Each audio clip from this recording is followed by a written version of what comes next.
There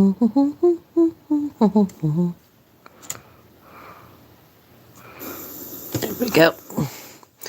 Welcome back to the bullshit. Where it's do or die, cause I'm not a fan. But we're keeping moving.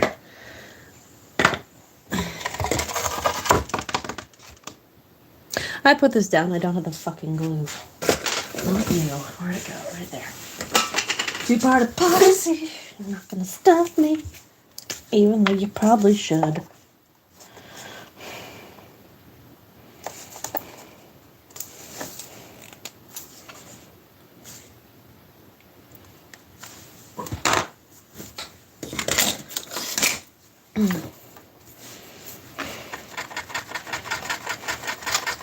I think I'll work on my jackalopes tonight.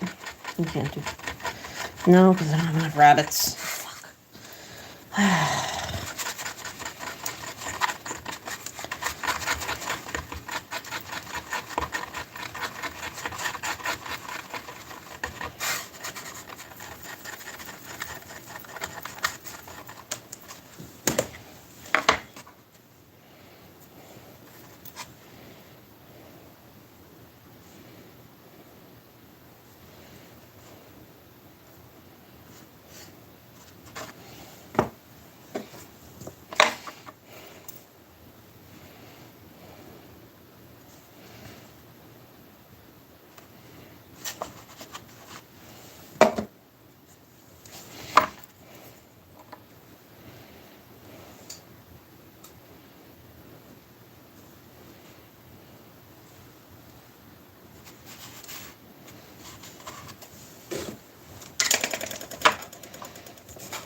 I should listen to something.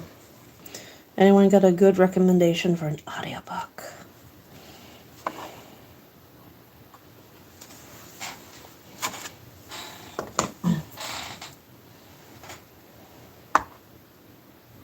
Where the hell did you come from? A little blue one. Fuck it.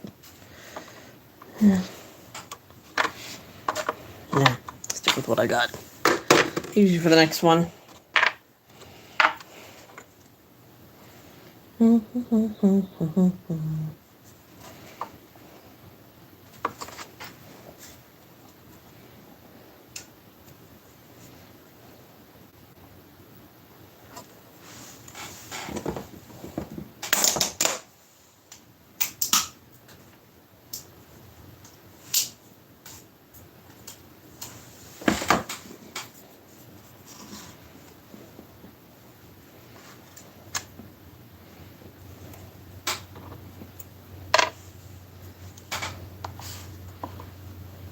There we go.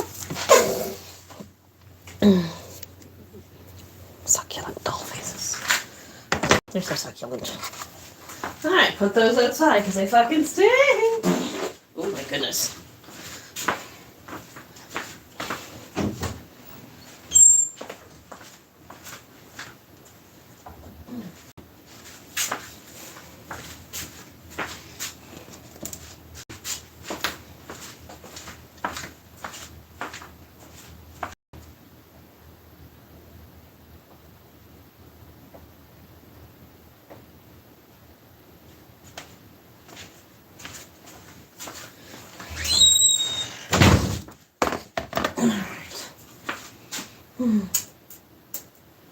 I don't think these are gonna fit.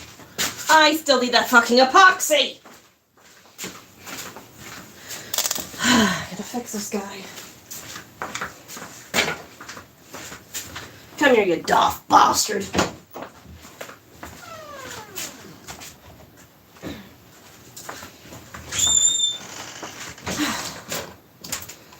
This is one I made a couple of years ago.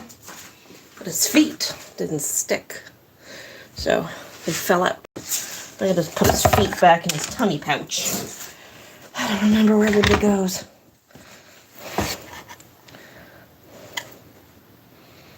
I don't want to have to mix more of this, but I'm going to have to, aren't I? Yep. Of course I am. How you guys doing tonight? I'm mixing chemicals to add feet and things. Fuck, my life is weird.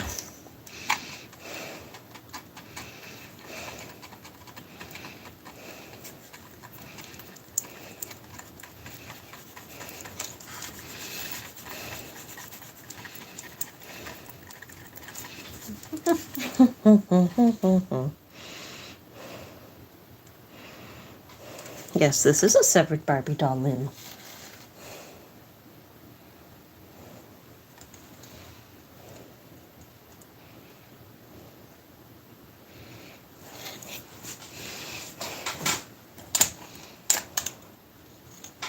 How do I keep this there?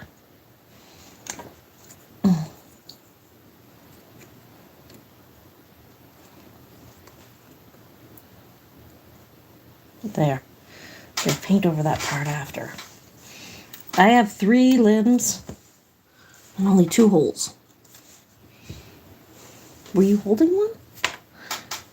Oh, that little one goes up there. All right.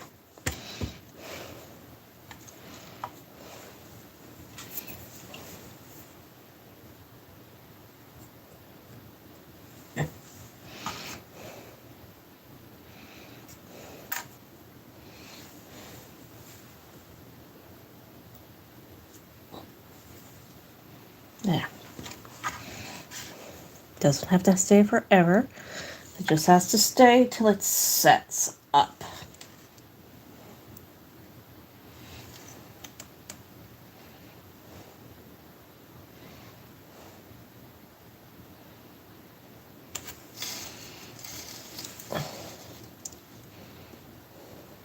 The hands stayed perfectly. The feet are a different type of rubber of some kind, so they didn't want to stay at all.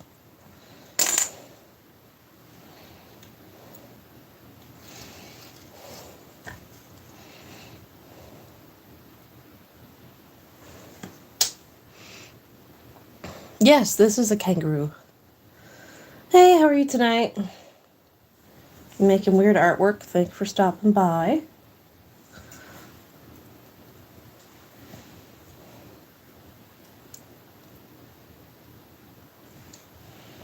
I might have to just sit here and hold this for 30 minutes. I'm not doing that. We can sit right here.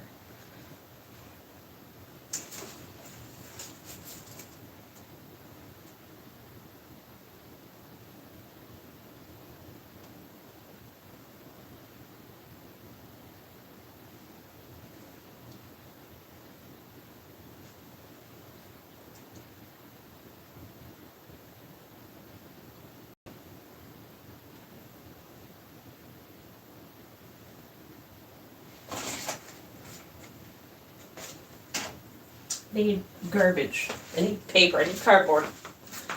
There's some.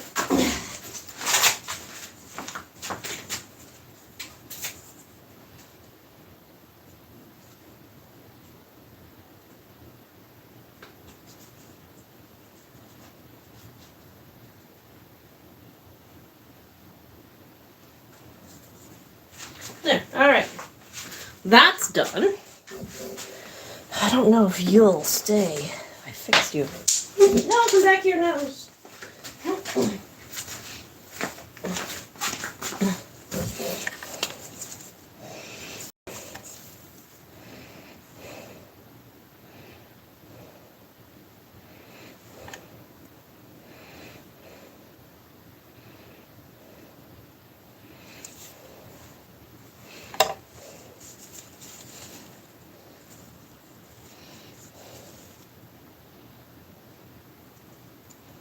I can repaint him after he dries. And there, he's all done. For now.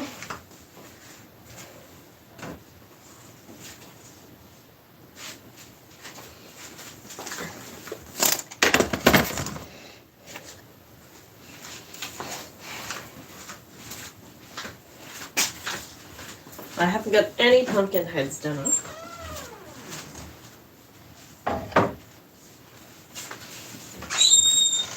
Still have a bag of toys to go through. I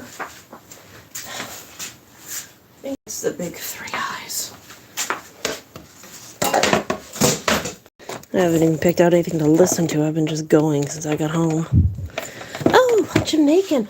Oh, you're talking. Hi, Jinx. I am making monsters. Sorry, I don't look at the screen as much as I should. This is a Cyclops bear. Not a Cyclops bear, an eclipse bear. And I made this when I went and I saw the total eclipse year before last. And it was like this, if you hadn't seen it, it was like this dark void of nothing, surrounded by this halo of this lion's mane of burning white fire. It was like, I understand human sacrifice now. It was wild. But yeah, so I made a couple of bears. Didn't sell any of them. So I got these guys. So I turned their faces into like chalk. They're still not selling. So I'm just going to turn them into that. Just like that. I'm going to keep that very simple tonight. Give him an upgrade and hopefully I can find him a forever home.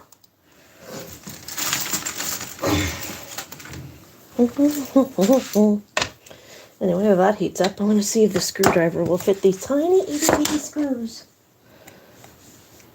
Well, not really. The screwdriver I need is upstairs. Hang on.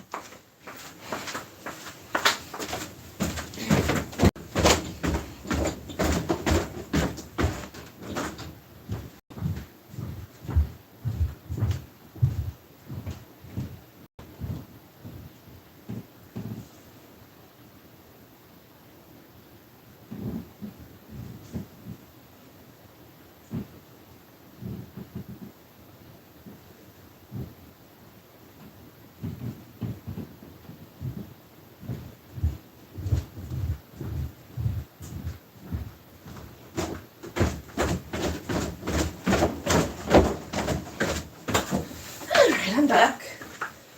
That doesn't fit either, which means my good set is missing.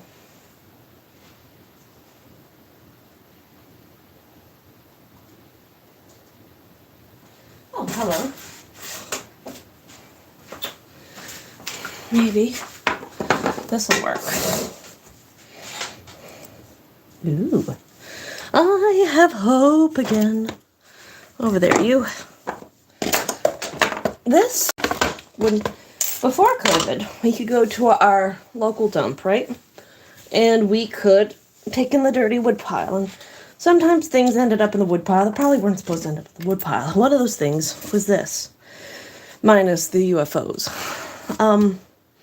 But I got about 20 or 30 of these size oil paintings from Tim Turpin. And the date and everything. And I didn't know anything about them, because why would I? Anyway, I posted a couple online. I put little monsters in some of the broken ones, because they kind of got run over by a forklift. So I did some paintings, kind of altered them a little bit. And I posted a couple online, and his son reached out to me. And he actually bought one of these altered paintings his dad made. And yeah, so that was kind of cool. Because, like, I'm like, are you okay that I do this? And he's like, perfectly fine. And apparently he had, like, stacks and stacks of these oil paintings behind it, or in the woodshed, just piles of these paintings. And, yeah, so I got a few of them to alter. These are all local scenes from around southwest Nova Scotia. So, yeah, that's pretty cool. You can't see it, but there's, like, UFOs in the clouds and stuff that only appear when it glows in the dark. But yeah, so that was pretty neat. I think he ended up, like, I think his father had passed, so that's why they were cleaning out his barn and everything, or he'd gone to a home or something like that. But yeah, ow.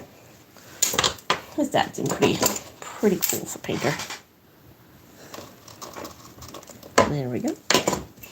Sometimes you just need to start the hole a little bit.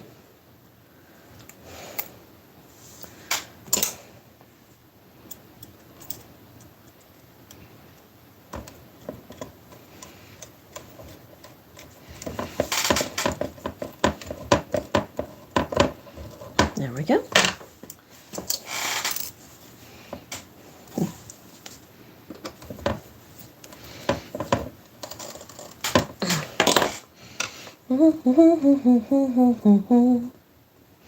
So yeah, this little piece of artwork here is a collaboration between me and Tim. Wish I could have met the guy. Would have bought his old leftover paintings if he didn't want them. I gave quite a few away of them as gifts as well over the years. There were some of these frames in there too, so that was kind of cool. Alright, that one's done. One more for the pile. Checking on the foot. Still drying. That's still drying. One more thing for the wall. Alright, next on the to-do list. I got this Christmas house. And I painted it, but I used the wrong stuff for the pumpkins. So they are a little bit bright. But I want to just kind of give it a quick little do-over. And then seal it with the proper sealing stuff so it's not as sticky. I should have used polyurethane. I didn't. I didn't know I had to. And that's why it is the way it is. Keep the roof black. Just go in with a light of brown for the walls, just to give it a bit more color, other than just, you know, basic haunted house gray.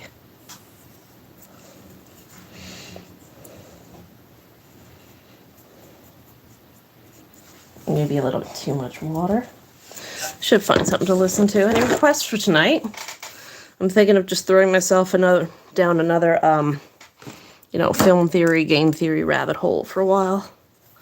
I think they posted some new videos recently. Never mind, we're calling Mother back after she hangs up the phone. I'm not running upstairs for the phone.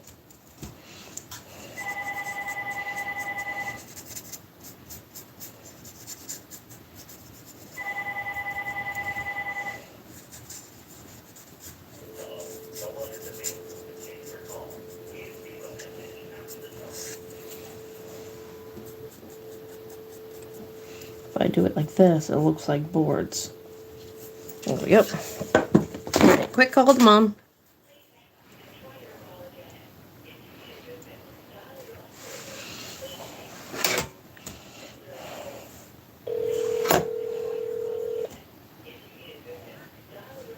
Hello? Hi, Mom. Can you hear me? I can hear you. All done? Nope. I sent you the last picture by the bathroom window. Just past the bathroom window. Oh, that's not... We need 3 more boards.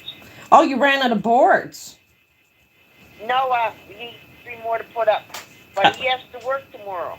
That's fine. We can get those done when I come out next. Oh, yeah, but he'll be back probably in a day and just slap him on or something. Yeah. Anyway, look, I sent you the last picture. Yeah, look. Yeah, it looks really, really good. That's good. Yep. So, anyway, were you busy? It wasn't too bad today, so it's good I took this morning off because they weren't busy. Well, not until I got there anyway. Oh, yeah. Okay. Yeah. All right. So I'll talk to you tomorrow then. All right. Good night, Mom. Love you. Good night. Love you too. That was my mommy. Love. Ciao, beautiful. Hello, Italy. I love Florence. Oh my God, I'd go back to Florence in a heartbeat. Actually, I'd just go back to Italy in a heartbeat. It was so pretty there. I went in 2000, the year 2000, went to Italy. And yeah, we were supposed to go to Italy and then come up through and see Pompeii. And then we were supposed to go back to Canada, but they booked our flight back for the wrong day. So we ended up missing Pompeii, which was, yeah, really, really sucked. Oh, this is so much more detail to it. Oh, yes, we're supposed to listen to something. I'm thinking one of the theory channels, food or whatever, because I think they loaded. All right, pizza. Well, look, 28 hours of how to cook your pizza. How'd that one sound?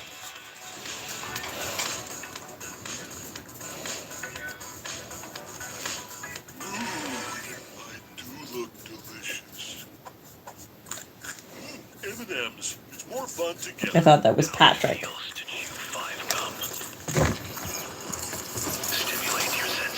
You, yes you, are reheating your pizza wrong.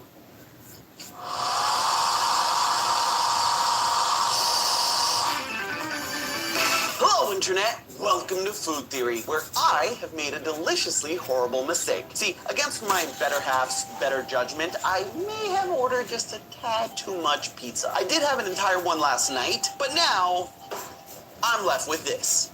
So yeah, I have enough pizza to put the Ninja Turtles in a food coma. Cheddar in a half shell. Point is, I gotta make my way through all these leftovers. But I've decided not to let this opportunity go to waste because I, once and for all, I'm gonna find out what the best method for reheating pizza is. I'm gonna look at 3 factors: taste, texture, and time. Ooh!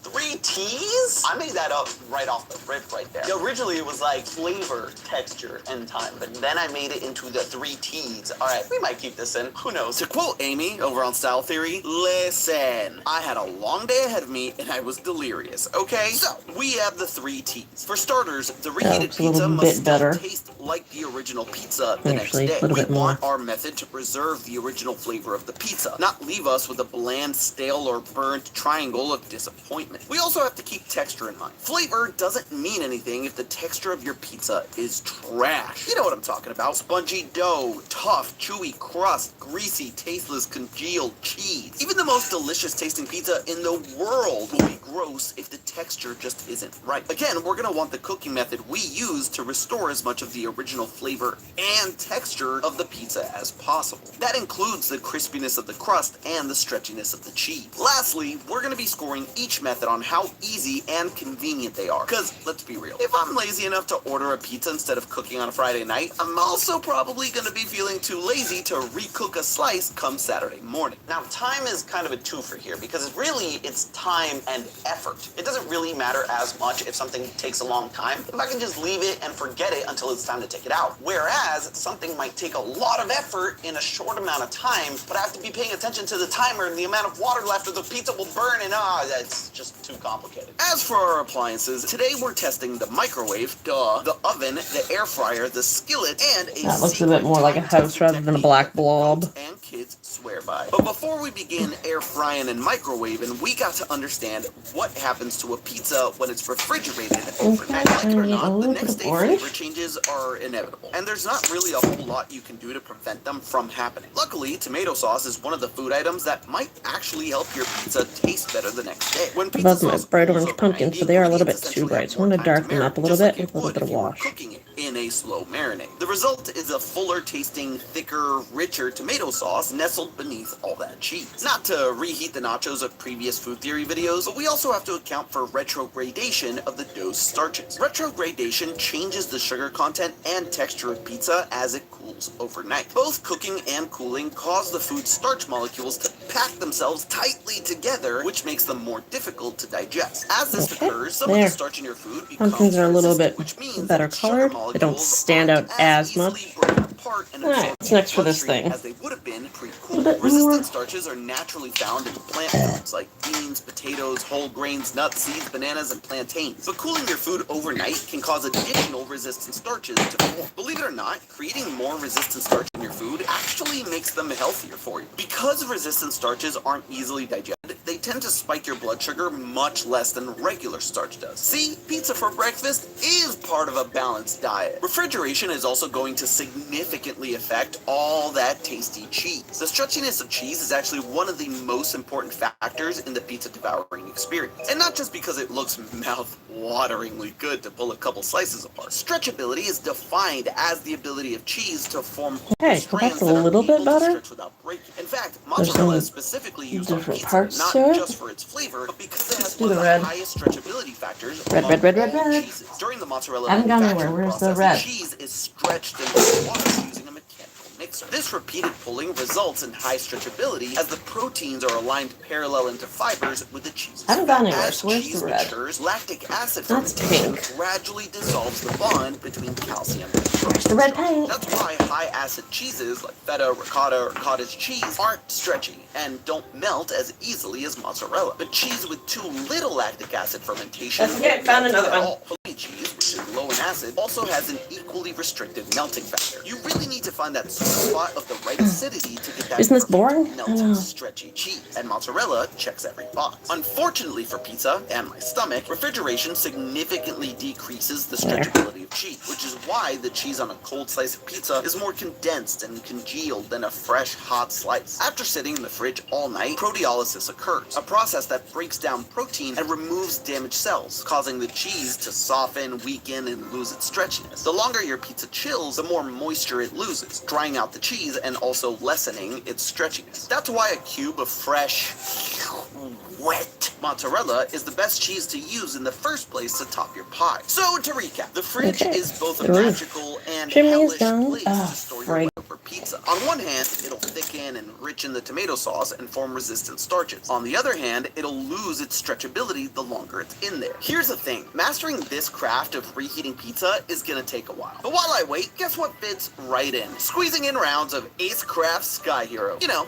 a different kind of craft. Tom and I have been obsessed with this game. Seriously, I think the co-op mode is the only time him and I have worked together this week. White trend, maybe? What do you think? Of going to the arcade and spending hours bumping shoulders and yelling with a friend. I realize how old that makes me sound, but come on, retro's cool now. And speaking of retro, look at these graphics. The rubber hose animation makes you feel like you're smack dab in the middle of a cartoon straight out of the 1930s. There's something so charming and rare about this aesthetic, especially in a bullet hell style game. But the best part for me, especially with how busy I am, is that the games don't last longer than 5 minutes. It's even shorter than microwaving leftovers. Simple controls make it easy to dive in anywhere. Stuck in line for tacos, waiting for a burger, boom, boss battle conquered before your number's called. You get all the action and heart-pumping anxiety of failure in nice short games so that you feel like you actually accomplished something every time you play. Which, by the way, the gameplay introduces one of my favorite comebacks I give to that drives him crazy. I'm rubber, he's glue. And in this game, dodging isn't your only option. You can actually absorb bullets and launch them back at enemies. It's literally like you're rubber and they're glue. So don't be a Sky Zero, be a Sky Hero, and go to the description, click the link, or scan the QR code on screen to download the game today. It's available on iOS and Android, so get your friend or arch rival and play like you're back in the arcade. Thanks again to Ace Craft Sky Hero for sponsoring today's episode. Now, I think my oven's preheated.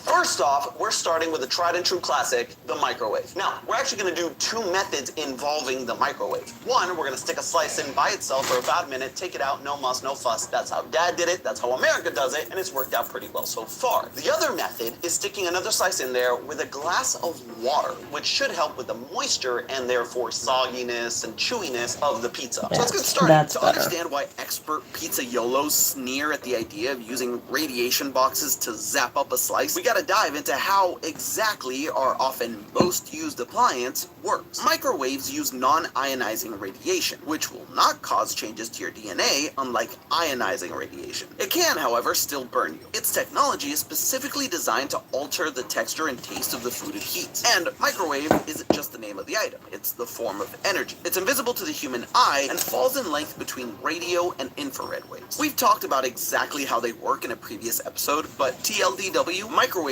cook the outside of the food, and the heat from that transfers to the inside, cooking it via heat transfer. This is exactly why Hot Pockets are so dicey. The thickness of their crust prevents an even cook inside, which is why sometimes you bite into an iceberg disguised as the pepperoni, and other times your mouth is filled with the drippings of Satan's lava lamp. But here's why microwaving your food turns it into a floppy, chewy mess. As the water molecules in the food heat up, they release as steam. Being trapped in the microwave with hot moisture removes all semblance of crispiness from your pizza, making the crust feel soggier than a sweaty sock. Steam cooking also makes proteins denser, restricting the cheese from stretching as much as it could if it were heated by another method. Okay, so the pizza is done.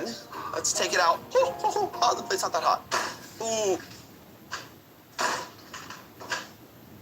There was a weird noise there. I think I just broke my microwave. So right off the rip, we see a lot of moisture all over the plate. But the other thing we notice is that there is a decent amount of fat pooling on the top. Now, the reason for this is because the microwave is actually changing the composition of the fats in the cheese. This is something called lipolysis. Lipolysis is where the triglyceride fats break down into free fatty acids and gluten.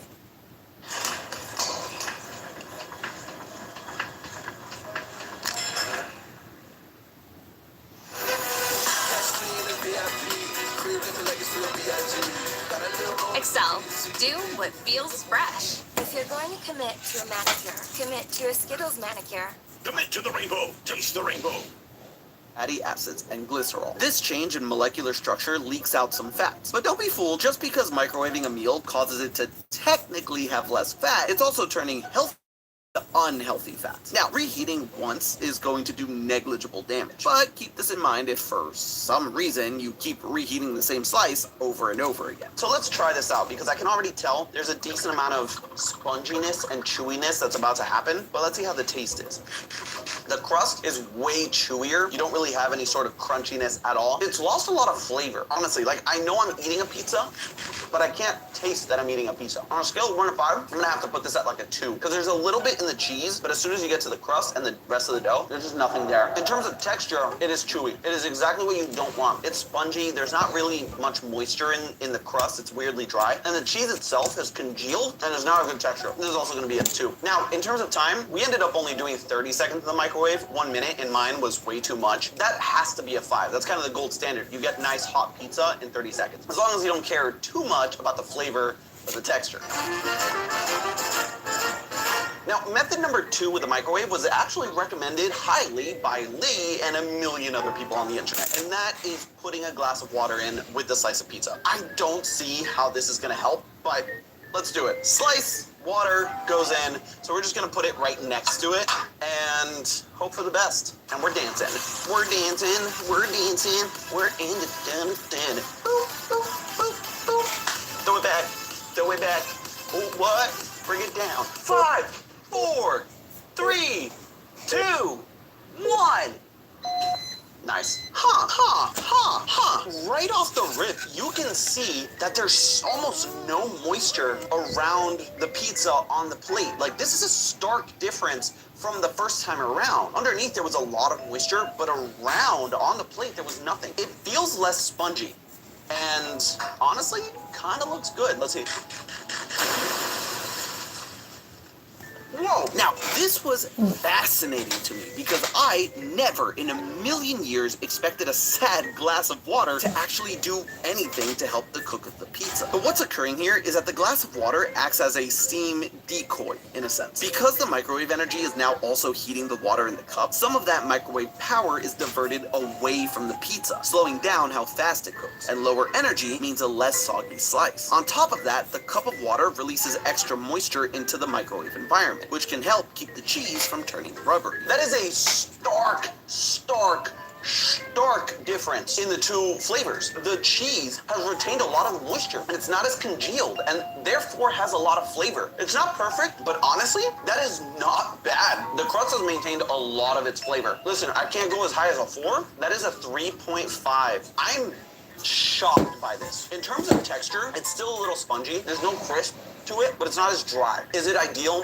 Not really. Is it as good as the night before? Not really either, but it's good enough to get away with a 3. Now, in terms of time, this is 100% a 5 because all it took was getting a glass of water, which is another 10 seconds. But you put it in there for 30 seconds and you get an incredibly serviceable slice of pizza. That is fantastic. Right now, that's the one to beat for me, but let's move on.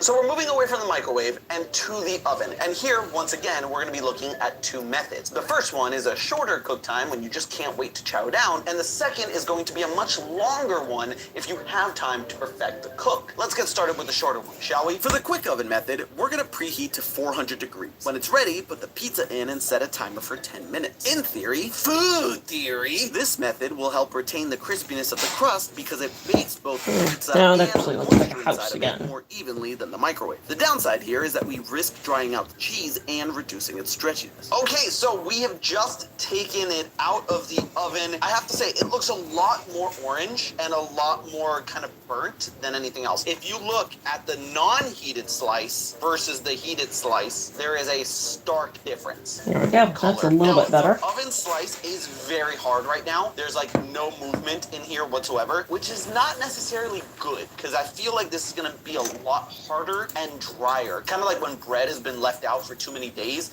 and it's actually really similar to what happened in the first microwave method. And that's because the same fat breakdown that happened with the microwave technique is also happening here. Only it's slightly less noticeable because it isn't happening rapidly. Let's see. In terms of the flavor, it's very reminiscent of the first microwave method. I know I'm chewing on something, but there's no flavor there. So the end result ends up being the same. It's lacking in a lot of flavor. Let's see the crust.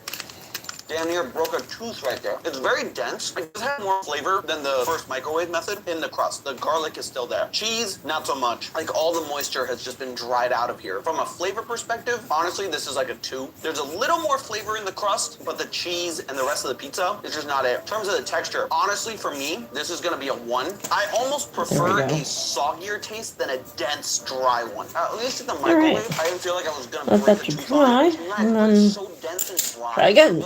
Water right now. You have the worst parts of the microwave cheese. Yeah, this is a 1. This is not it. In terms of time, it was preheating the oven and then sticking it in there. So like maybe 13 minutes total. It's not the worst thing in the world, and you just stick it on the rack. I'll give this a 3 for time because it's very little effort. A little more than you would like, but not the worst thing in the world. Unfortunately, the end result. Look at that. The end result is just not what you want. It's not it, fam. Let's move on to the long method. Yeah, she's gonna rag down here. Stop using my shirt. Now, I have been preheating this bad boy for an hour at 500 degrees Fahrenheit, as high as my oven allows. But here's the twist. I've also put my pizza stone in there, and it's been in there the entire time, so it is scalding hot. What we're gonna do is put a slice of pizza directly onto the pizza stone for 5 minutes and see what we get. Now, I've been dying for an excuse to use a pizza stone for a video. The idea behind them is that they get preheated with the oven, and when the pizza is placed on them, it cooks the base of the pizza evenly while also drawing out moisture to prevent the sogginess. If my hunch is correct, this should also help in the reheating process, and we might even get a nice char. When we're talking about taste and new flavors being added to a pizza, it isn't necessarily a bad thing. For example, reheating a slice just right might add a smoky, charred flavor that'll bring the crust back to life. Unlike burning, which overcooks the food past the point of being edible, charring only partially burns or browns the food. This is the famous Maillard effect. We've talked about it before at length, but what can I say? More reheated nachos making it into my reheated pizza bit. But basically, the Maillard reaction is a chemical reaction that occurs between amino and sugar, leading to caramelization, browning, and development in flavor. Not to be confused with the Maillard reaction, which happens when Daffy Duck declares it's rabbit-season. But there's a catch to look out for. Many pizzas are purposefully charred on the bottom to give it that smoky taste the first time around. If you go too far in reheating a pre-charred pizza, it can actually cause an acrid-tasting soot on the dough of your pizza. Needless to say, we're not trying to nail an ashtray here. We're not Tom Luca. Shout out to my niece. Hey, wow. Lessons learned from this one. My favorite trick and click that subscribe button. Now this looks amazing. It feels like it's had color and life injected back into it. Look at this. Look at this. It's gonna be nice and crispy. And I know nowadays everyone's like, oh my god, no flop. It's because they're all copying a certain somebody that we're talking about on the channel. A little flop is good, but what you want with that flop is crunch and crispiness at the bottom. So let's see. Wow, wow, wow, wow, wow. Wow, this is amazing. The crisp at the bottom, the cheese, a little bit of fat that's come back up and bubbled up to the top and added moisture that way, but not like in the microwave where the fat was different and the cheese was congealed. Here, the cheese feels like it's been freshly melted. Bro, it's so good. This, on a scale of 1 to 5, from a flavor perspective, legitimately, How it feels to chew 5 gum. Put this on way too thick. Stimulate your senses.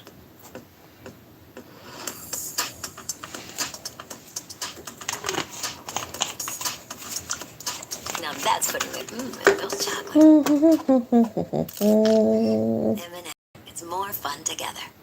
legitimately, 5. Texture, 5. You have moisture in the cheese and in the dough underneath. It's not spongy. The crust itself is nice and fluffy. That's the biggest thing. With the other ones, it just wasn't as fluffy. It was dense. This feels airy again. This is a 5 and a 5. Let's talk about time and effort. This took a long time. This was an hour. An hour and 5 minutes, if you think about it. It was an hour to preheat and get up to temperature, and then 5 minutes of the slice in the oven. That's not ideal. Is it the worst thing in the world?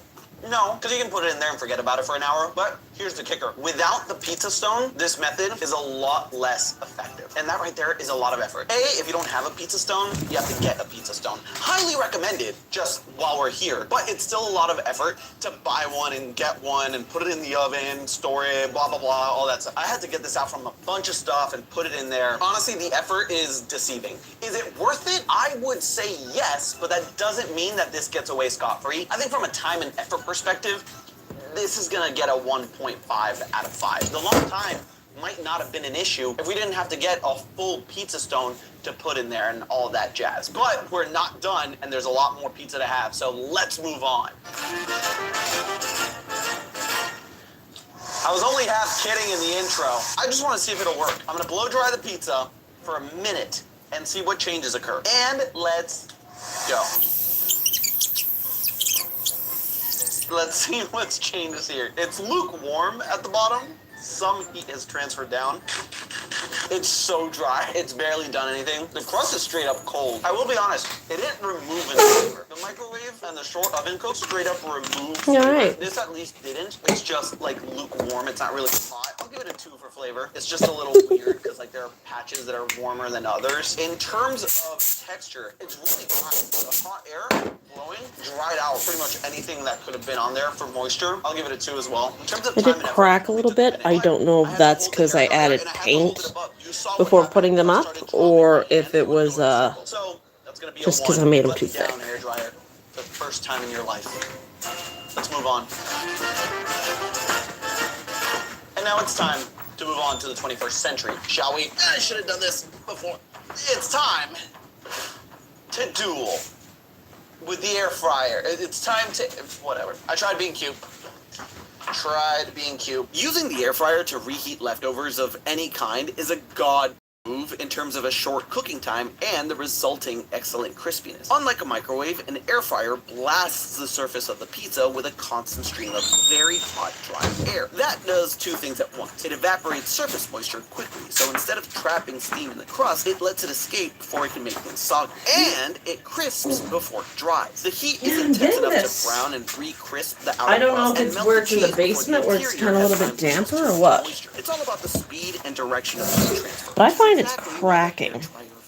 It could definitely be me putting it on way too thick. This is kind of between the short oven cook and the first microwave method and the long oven cook. Where the long oven cook was a 5 and the short microwave cook was like a 1 or a 2. This is honestly very middle of the road because the flavor isn't fully there. There is flavor in the cheese. There is moisture. A lot of flavor left in the crust. It's not nearly as dense as the short oven method. It's airy, not as airy as the long, but this is a good compromise. I'm gonna say flavor-wise, really solid. This is a 4. I wouldn't even say middle of the road. The crust especially remains very flavorful. The cheese is honestly fine. It's moist, which is nice. When it comes to texture, I'm gonna give it a 4 because here's the thing. This is probably the closest to how it came last night, like when it was fresh. The crust is airy. It's not super crispy underneath the cheese, but it's not soggy. It's not super chewy. Let me do that without food in my mouth. The crust is crusting. It's a little airy, a little dense, kind of like it's been sitting in the box for half an hour from the restaurant to my place. The dough underneath the cheese, not as crispy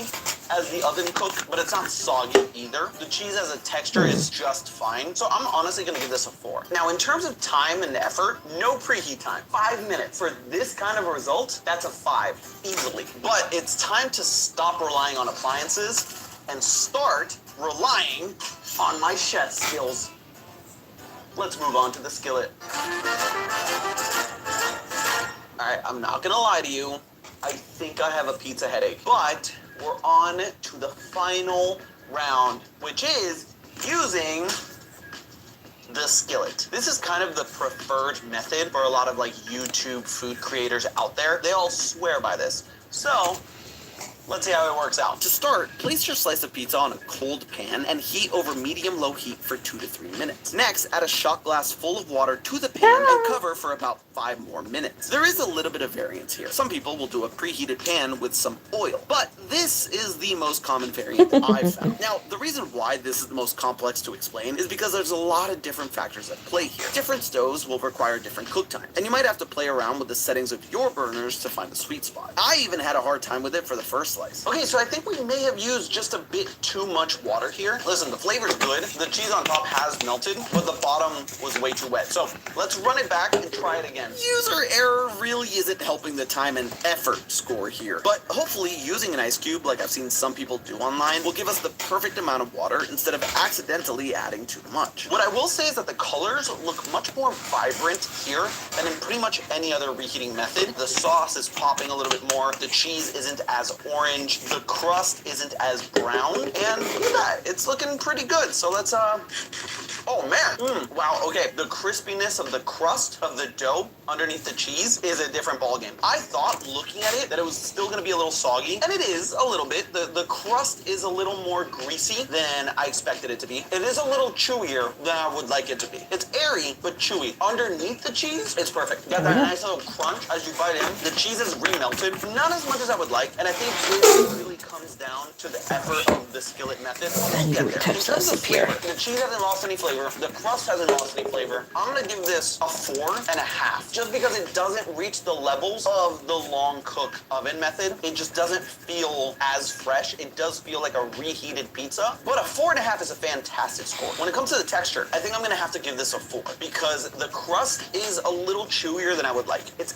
airy, which is nice, but it's missing that nice crunchiness. The saving grace here is the crisp of the dough underneath the cheese and a little bit of the cheese itself. Yeah. Once again, this tastes eerily similar to how it would if it came straight out the box the night before. That's a 4. But let's talk about time and effort. Because listen, as far as time goes, this took less than 10 minutes. It took a little bit more than the air fryer, but less than the short oven cook method. Just from that perspective, that's a win. The problem is the complication that comes with the actual skill needed. There's a lot of variables going on here. You have the stove. Now mine is electric, so it took me a little bit to find the right heat for the pan, whereas if it were gas, it's a little easier to gauge. The second thing is the amount of water. You don't want to put too much water or else your piece will come out really, really soggy. Now with the ice cube method, it did work a lot better, but it wasn't quite perfect. It requires a little more finagling for me to get that perfect slice, and that right there is a lot of effort just to reheat pizza. And therein lies the second issue.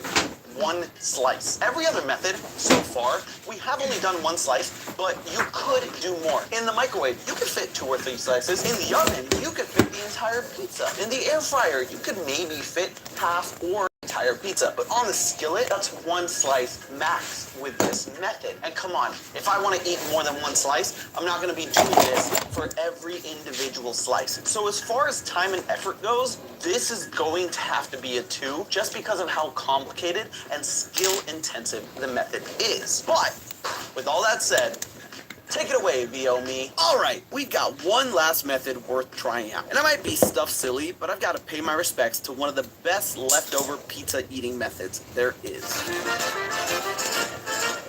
Leftover pizza is a classic. And listen, I know that's not the point of the episode, which is why I didn't factor into the judging. But man, sometimes cold pizza, it's different. Come on, try it. You know you want to. For the truly lazy, eating a slice of cold pizza fresh out of the fridge never fails to disappoint. But, okay, cold pizza is delicious, but it's not the point of this video. The point of this video is to get you to re-examine the way you reheat your pizza, and to give you all the tools you need to start appreciating your leftovers more. If you want it quick and easy without needing top-notch quality, the microwave with a glass of water is the best option for you. Want to splurge a bit and got some time on your hands? I cannot recommend the long oven method with a pizza stone enough. It legit tasted better than the night before. This one is especially I don't know if I can glue this together with just some super glue at the top here. Leftover pizza. And finally, want to gourmet it up with a skillet? It'll take some practice, but it'll leave you with a delicious slice. So let me know in the comments below what reheating methods you use so we can run this episode back with your suggestions. I would love to hear from you. But Whole for now, thing came remember right off. that it's just a theory. A food theory. Buen provecho. And hey, want to see me fix Little Caesar's Fantastic Four pizza? Make sure to click the link on the screen now. And as always, I'll see you next I dare week. let it go. It's holding, but I don't dare let it go. Come on, you bastard. Stay. Really cool design contract. Do I have to wire? Whole bunch of mathy business I can work. just wire. Start it out past the design work. Use QuickBooks to see the big picture. Use QuickBooks to manage cash flow. Add some more cash to your flow.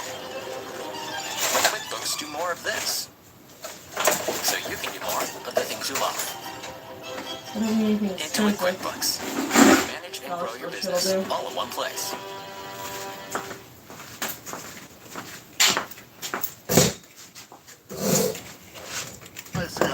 When big-time pain strikes, target multiple pain receptors. You're so back.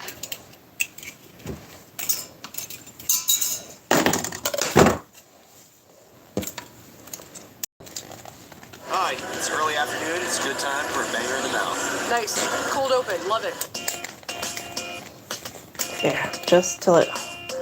Just so it Hello, sets. friends, and welcome to another video. This Another week, thing we're with going the to be eating stairs. at every Gordon Ramsay restaurant on the that's 3 Vegas things. Strip. One idiot sandwich to go, please. Thanks to Shopify for sponsoring a portion of this video. Gordon Ramsay, the man, Is that shit the takes a absolute snap. foul-mouthed legend. I'm sure most of you guys know him at the very least as one really angry celebrity chef. What are you? An idiot sandwich. And it's true that Gordon Ramsay has made a name for himself, Should not do just with this, his food, actually. his Michelin stars, or with Alright, his another many thing that restaurants I can just around do that the right on world, here, with the so numerous nice. TV shows that he's produced and starred in, where he famously screams, berates, and yells bloody murder at stubborn restaurant owners and hopeful executive chefs who have potentially misplaced the lamb sauce. Where's the lamb sauce? Come on, lamb. Where's the lamb sauce? And as some of you guys may know, Tyler and I are pretty big fans of the Food Network. And to caveat, because most of Gordon's shows aren't on the Food Network specifically, celebrity chefs, food competition shows, and as we always say, any show where Gordon Ramsay yells at people. Listen, listen, listen, listen. Go, go, go, go. Get out! Not only do I enjoy getting to watch really good food getting cooked, I also love a good kitchen clean-out, restaurant makeover, and some interpersonal drama thrown in. Meeting you two for the first time. You are both fucking... I know. So a little while ago, while we were doing a kind of crazy thing and speedrunning staying at every single hotel on the Las Vegas Strip, we also took on another kind of monumental task and attempted to eat at every celebrity chef restaurant on the Strip. Because in sort of the same way that different famous performers have Vegas residencies, a lot of high-profile celebrity chefs have their own signature Vegas restaurants. But unfortunately in that video, we had to limit ourselves to one restaurant per chef to make it even remotely doable. So some were left unturned, specifically with our friend Mr. Ramsay. Putting the sin in cuisine. What? As he actually had the most restaurants on the Vegas Strip of any on our list. And jokingly in that video, I said that going to all of his restaurants was probably a video in and of itself. So here we are, ready to finally tackle every Gordon Ramsay restaurant on the Strip, to get a little taste of what he's serving up, give you the honest scoop about each and every one, and let you know who is the Ramsiest of them all. Alright, let's go. Okay, so some background. Gordon Ramsay got his culinary start I need to under use the gloves when I tutelage use of the epoxy. legendary Marco Pierre White, aka Olive Oil Guy. Little olive oil. I need a napkin. Finish up with olive oil. And after a lot of training and at least one stint on a boat, Gordon ended up as the head chef of the high-profile French restaurant Aubergine in London in the 90s, where he was already known as a really good chef, but kind of crazy. And when he left Aubergine after a dispute with the owners in 1998, Channel 4 I think he slept with the owner's boss, didn't he? opening his own restaurant with the series Boiling Point, which was the first time he was exposed to a large TV audience. Once again, they swallow their pride and prepare to get Ramsay'd. Henry, can you shut the fuck up? Where he also left the impression of really good chef, but kind of crazy. I don't give a f***. Do you understand? Go, you. Why aren't you wiping the plates? Why aren't you wiping the plates? After the success of his restaurant and the eventual winning of a third Michelin star, he was able to rapidly expand his restaurant empire, opening restaurants in the UK, Tokyo, Dubai, and New York, and he was also able to rapidly expand his media presence, with UK TV shows like Kitchen Nightmares and Hell's Kitchen, which then launched US versions soon afterwards. The hell is that? It's like a f***ing flip-flop. I sort of credit Gordon's initial success as a media personality. God damn it, don't scare me like that. I thought it was 10:30. Phenomenon in US TV in the mid-aughts. For some reason, we just really loved seeing British people yell at us. What are you waiting for, a f***ing hot chocolate? F*** off. And don't get me wrong, Gordon Ramsay is really mean. He does seem to relish a good curse out. When you just politely tell someone to go themselves, it feels really therapeutic. And he does love a good biting insult. That's a wedding suit? Eat faster! To get married. Jesus. I don't want to get f***ing divorced. Oh my god. But I think part of the reason that Gordon's been able to maintain his popularity for so many years is because it does seem like he screams because he cares. Like, underneath all those insults, he really wants to see you succeed, to learn to become a better chef. Frank. I'm not installing Temu. I'm not installing any purchasing app. To learn My to become phone. a better chef. Frank So fuck off. is absolutely delicious. Or to turn your business around. You are a talented man. You've just forgotten how talented you are. Unless you've undercooked something, in which case, get the f*** out. It's fucking raw. It's still walking. Look at it. Get the cow. And in recent years, he's also established a really prolific digital presence. How long will these wings cook for? Uh-oh, I knew that this was gonna happen. On YouTube and on TikTok. So you too could potentially get berated by Ramsay for your poor culinary skills if you post something vile enough. Oh, hold on. Now you look like you're frying a freaking diaper. All in all, over the last 25 years, Gordon starred in over 20 different TV shows and currently operates over 75 restaurants around the world, with 6 of them being right here on the Vegas Strip. Hell yeah, putting this in the cuisine. I get it now. And the first one we're going to be visiting is his iconic Hell's Kitchen restaurant at Caesar's Palace, which is actually the 5th restaurant he opened on the Strip in 2018. We're back, baby. Trying to get rid of us? Can't. Came right back. Now, this restaurant is actually in its own freestanding structure next to the front entrance of Caesar's Palace. I'd love to come down, but it won't stretch, so. Inside, it's meant to be a It's gonna look better than replica it of the did, set where they so. filmed Gordon's Hell's Kitchen show, which is a cook-off elimination show where chefs compete to become the head chef of a restaurant. This is how I want Hell's Kitchen to run every single night. Can you do that? So it's perfectly set up for fan service, and also serves up a hearty dose of some of Gordon's signature hell branding, with flames everywhere, pitchforks on the ceiling, Right under the pitchforks this time. Ready to be skewered. and many TVs playing clips from Hell's Kitchen on repeat. I love the just non-stop Gordon Ramsay content. And the cuisine seems to be kind of general fine dining with a few signature Gordon dishes thrown in. All right, so same as last time? Yes. Sort of. Yeah. Actually, kind of. Now, we did hit up Hell's Kitchen in our first Celebrity Chef video, but I figured we needed to make sure it was in this video, and we could also see if they've changed anything in the year and a half since we went last time. This is the control. We started off our meal with the Notes from Gordon drink, which comes with a little bar. God, that looks like supposedly from shit. the man himself. Starting off our Vegas trip with an insult. The drink I don't was know how to not fix bad. this. It's kind of on the citrusy side. Thank you, idiot. It's kind of like a spiked grape lemonade. But I thought the insult was a little tame. Your chicken is so rubbery, Goodyear called and asked for the recipe. Gordon Ramsay. How do I fix this?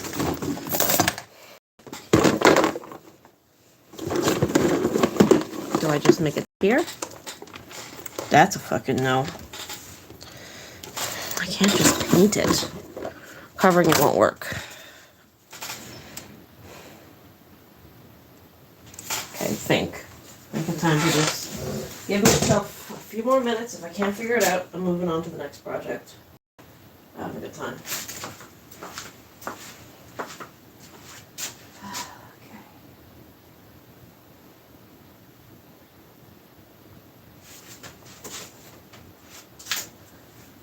No, that won't work.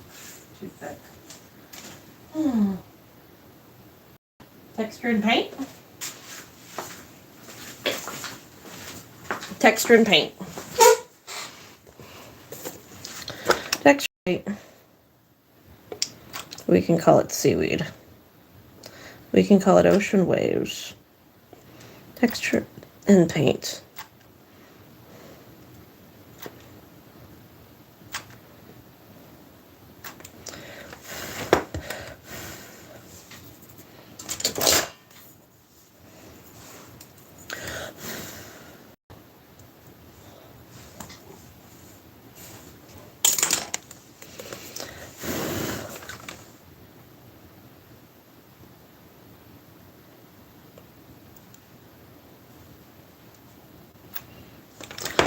Hot glue, hide all my sins.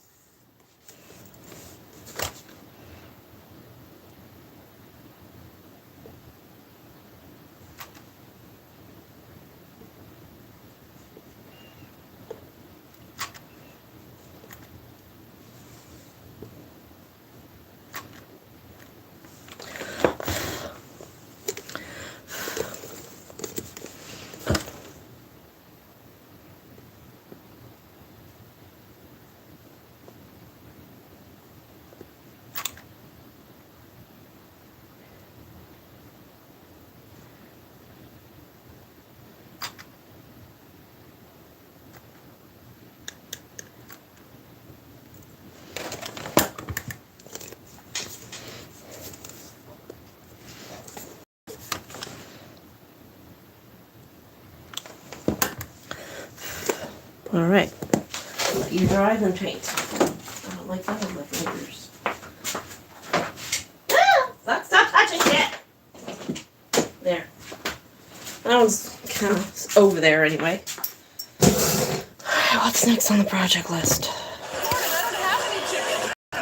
It's your chicken. What chicken here is yours. I was just looking I'm to not be a interested great in them right now. Listen to me, face. Come here, I said. And interestingly, Gordon may have played himself, as we did get a side of chicken with our beet salad. Is this the rubbery chicken, Gordon? It's yours. This is your chicken. Which wasn't rubbery necessarily, but was very plain, cold, and unincorporated. So this was the only chicken on the table being judged. Besides that, the beet salad itself was better than the chicken, as it was accompanied by some goat cheese and a little stash of pistachios. Oh, literally, yeah. And though the flavor was very beet forward, it was also very fresh and wet tasting. I tried to take a few like selfie bites, and it's really good. Make sure everything is touchscreen. As for what else we ordered, we did get a few new items, like the butternut squash soup, which had a vaguely curryish flavor, and also a secret It's like a treasure trove giraffe. of apples in the middle, as well as the baked macaroni and cheese, Nope. which was very gouda-y and good. We did, however, once again, order the pan-seared scallops. Noticeably absent? Peas. Last time we got this dish, it came with a These lot are all of peas Teddy and Bear themed. but they were thankfully gone this time around. Love it. It's not bitter anymore. It's kind of smoky and rich. And the peas were replaced with bacon and what seemed like a potato puree. Like a restaurant saved by Gordon, this dish was saved by Gordon. Very improved. And then we did, of course, have to get the beef Wellington again, which is Gordon's absolute signature dish. My version is a lot lighter and sexier. Look at it. I'm ready to die and go to heaven.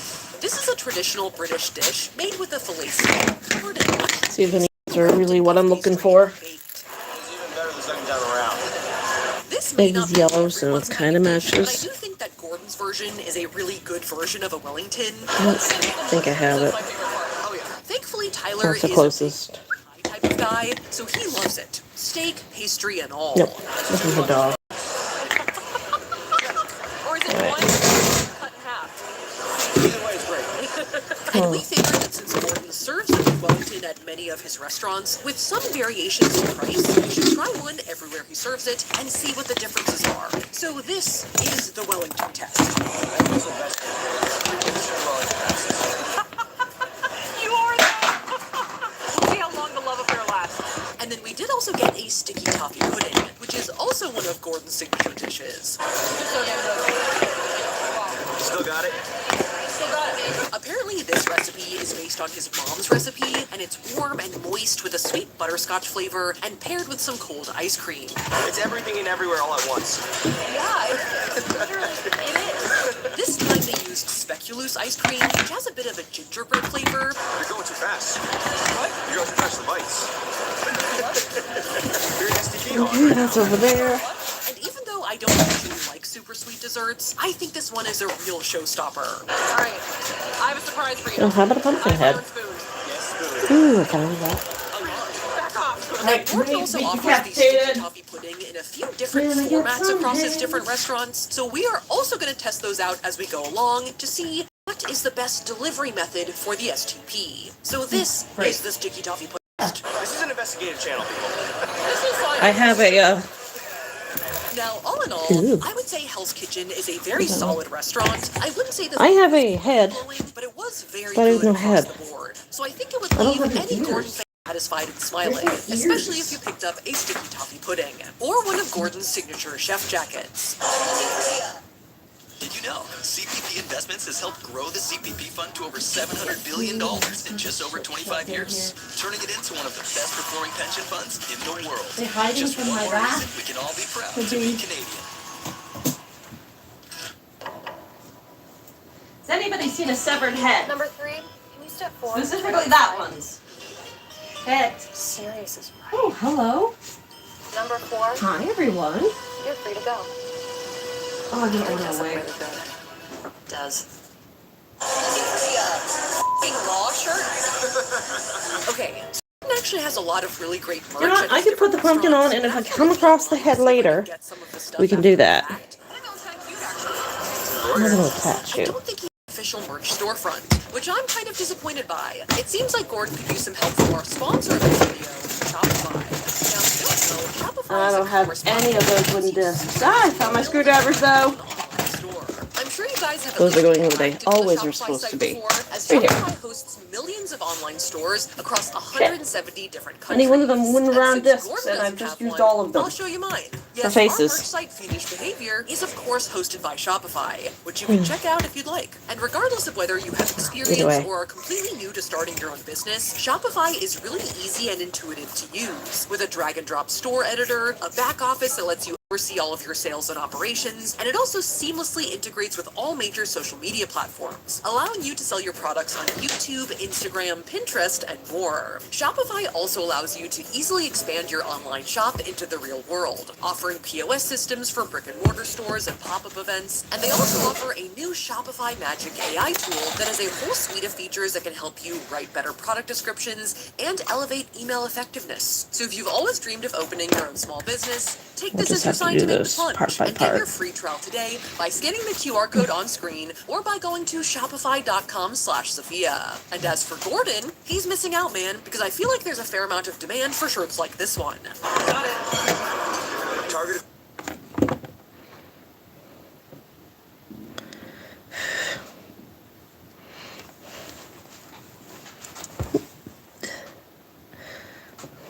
Kinda, sorta, question mark.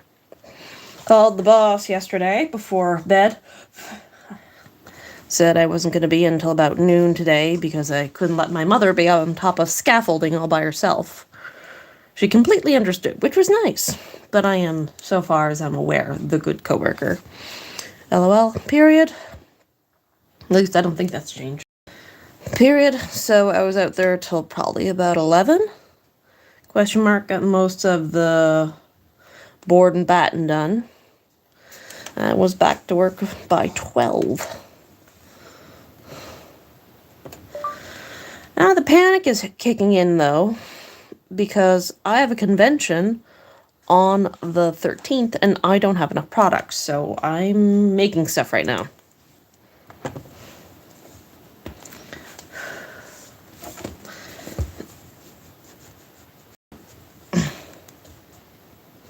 Nope, that's gonna cool completely before I can add more onto it, so over here.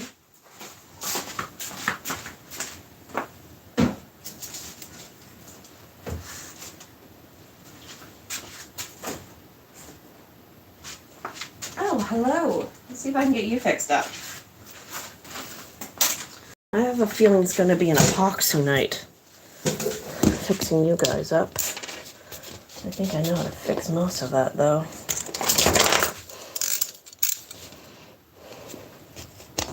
I really like these colorful pumpkins, but the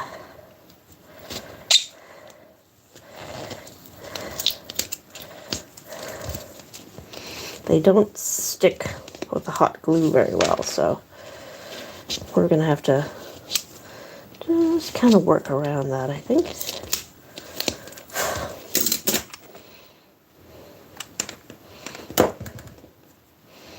I'll put it right through it. This also won't stick, but once it pops off, I can put it on with epoxy.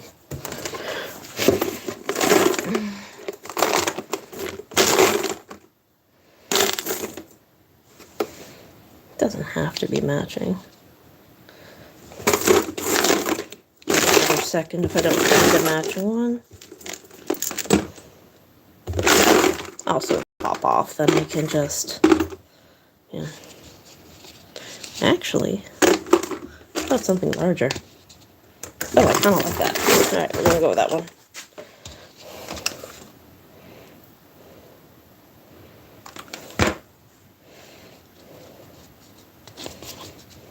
There we go.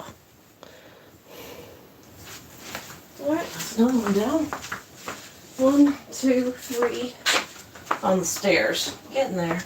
I wonder if I get some more pumpkins upstairs.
boy. Whew. Well, I'm talking shit. What was that about?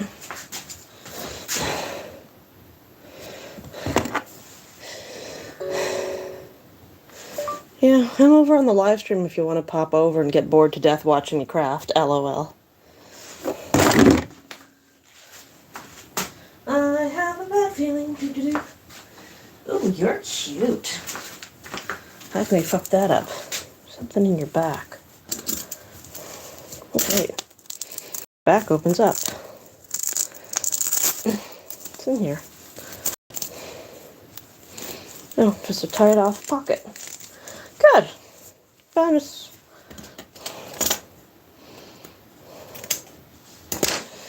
All right.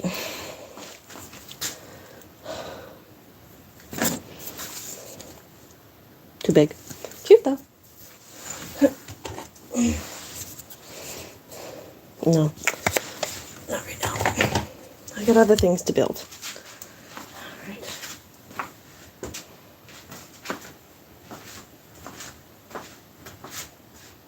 I'm gonna have to go with a bow on this guy too. Alright, the front is now dry.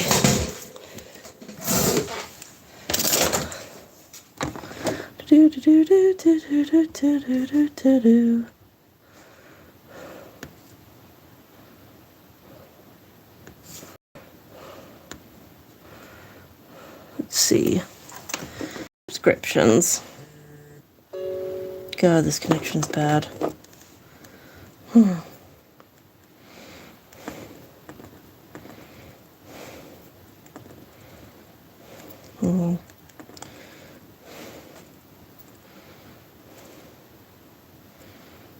Give me a second. My brain is shut down.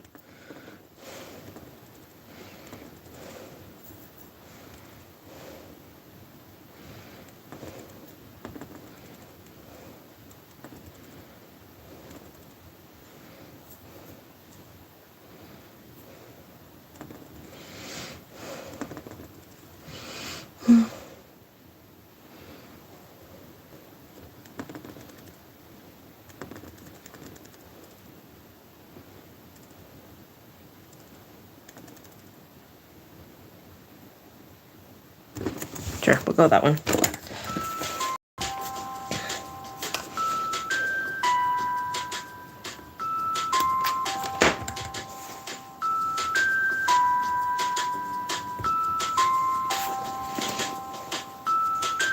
Ow, hot.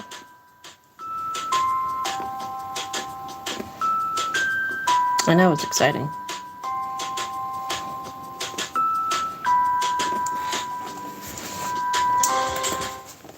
Wow, I guess you guys really like Deltarune, huh? Who knows if this will become a more regular thing. I love this game and I love theorizing about it, and I love the discussion about the last theory video. I have another Let's watch. Film theory. Film theory.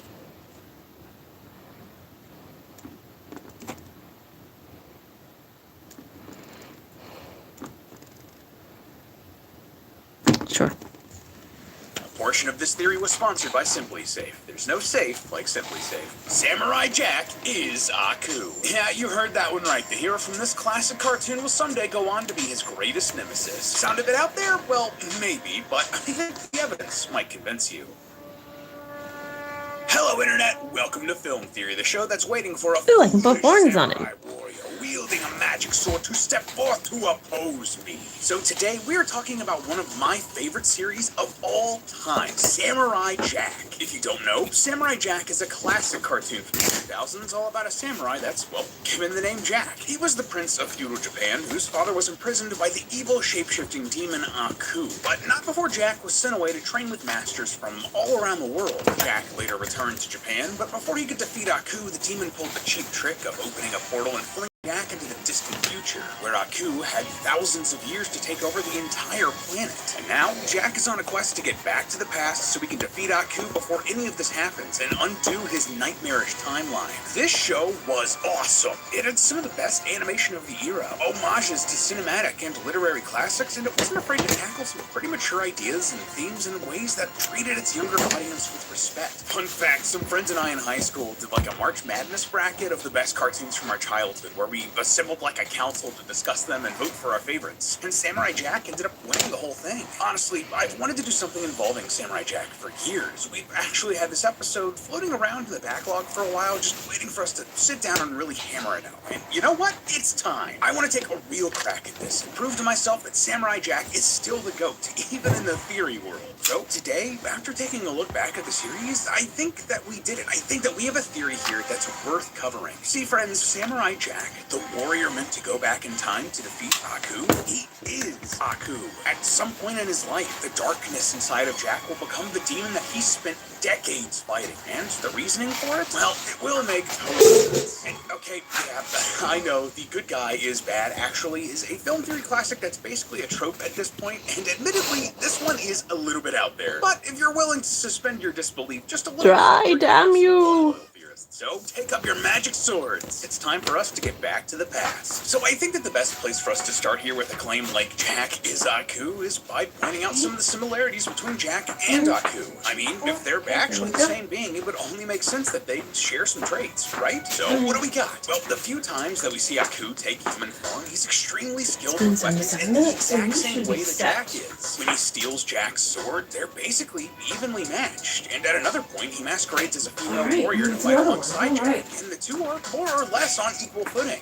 He proves this again during a fight where he doesn't use his powers. And Aku even took the form of an entire samurai army, proving his skills with the blade once again. It took Jack his entire life to master these skills. And while it's possible that Aku spent time training, it's interesting that he and Jack are basically evenly matched, right? But the similarities don't just stop with their physical prowess. Both Jack and Aku are also on very similar wavelengths in the way that they think. For example, the two often get into each other's heads, playing mind games to anticipate how the other will respond. And they get deep. Because I knew that you knew that I knew that you knew that I knew you would cheat.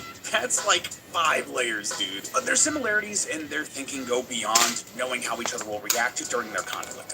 They also respond to stress and trauma in very similar ways. For example, in the final season, the strain brought on Aku by Jack causes the demon to conjure up another version of himself to process those anxieties. Basically, he gives himself a sounding board to vent about Jack. We don't say his name here.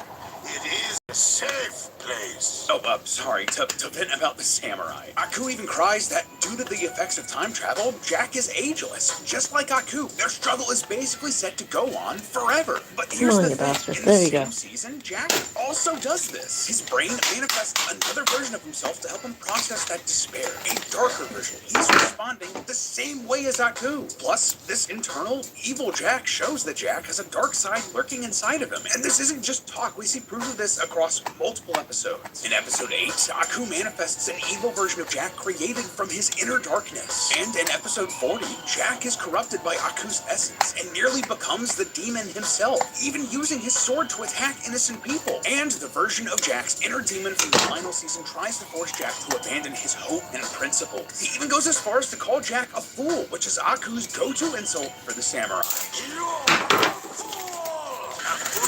Samurai warrior wielding Oh, right. I don't know why I did that. I usually just snap it off. Specific choice of words and isn't a coincidence. The writers wanted to Come on, hands. Work. Something I There bet we go. Jack wishes he could do when he gets All flung right. into the far future is to make sure that the people that he cares about most are safe. And he wouldn't need to worry about that if he had Simply Safe, the sponsor of I'm gonna today's cut it right theory. here. If you don't know, Simply least me Safe with is a this home thing, so I security need to look system. smarter, This not isn't harder. one of those ancient ones where you had to physically type in a code. Where's my like every hacksaw? single time. Now, with the Simply Safe app, you can arm and disarm the system, view your camera feeds, and manage features all from your phone. So, look, no one's going to be breaking in with Simply Safe watching. And with Active Guard outdoor protection, your security cameras will alert monitoring agents if they see anything suspicious around your home. They can intruders and alert the authorities before they break in, preventing that crime. Simply Safe is also super easy to set up. You can do it yourself or ask one of Simply Safe's professionals to do it for you. You're not going to get locked into any long-term contracts, and monitoring plans are super affordable. They start at just $1 a day with no hidden surprise fees or evil demon spirits trying to fling you through a portal into the future. And this is way more than just security cameras. My favorite device they offer is actually water sensors. We've had a lot of problems with the bathrooms at Pierce HQ flooding when it storms here in North Carolina. Even handling the Shit. Because of it. So what the water sensors? We can know when the So good. and get it handled ASAP. So if you want that same peace of mind, Loyal Gears is 50% off Simply Safe Security. Sign up for a professional monitoring plan. Plus, your first month will be free. Plan today. There's no safe like Simply Safe. Thank you again to Simply Safe for sponsoring today's theory. Now let's get back to the past. Samurai Jack. And just to clear this up, this isn't just some darkness brought forth by Aku and his evil spells, or kind of like these guys. Inside of Jack that Do some work for him, but and on some level, Jack wants to give in to these sinister thoughts. I mean, he almost does. That's like the plot of the final season. And even when he wins out over his darkness time and time again, it continues to resurface, empowered by his sadness and despair. Now, all of that being said, while these are interesting parallels, that's not quite enough to definitively say that these two are the same guy, right? Regardless of how much I love this pitch, it's not quite enough to do the classic film theory, actually, they're the same angle. No, if we wanted that, we need some sort of story element, a piece of lore that just cements the Jack-Aku connection. The Jakku connection, one could say. Otherwise, these are fun coincidences and nothing more. But, thankfully, we have exactly that. See, there was always a bit of a loose end from the series that always bothered me. A lingering thread that's never quite leading anywhere. Well, at least, not that we see the anyway. There's a character in Samurai Jack known only as the Guardian. Here's the episode, Jack and a Traveling Creature. The Guardian is a powerful warrior who guards a portal that can be used to travel through time and space.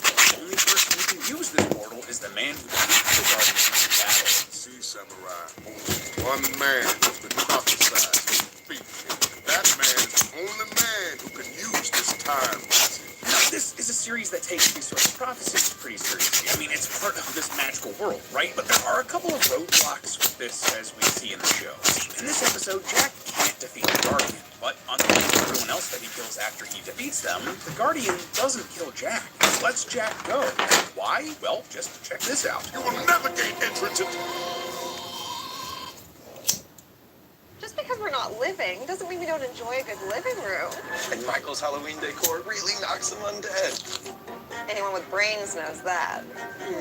Brains. Her laugh is infectious. So is her bite. At Hyundai, this is what SUV stands for. Safe, uncompromising, valiant, sturdy, unmatched, valued. No wonder 94% are still on the road after 10 years. I understand.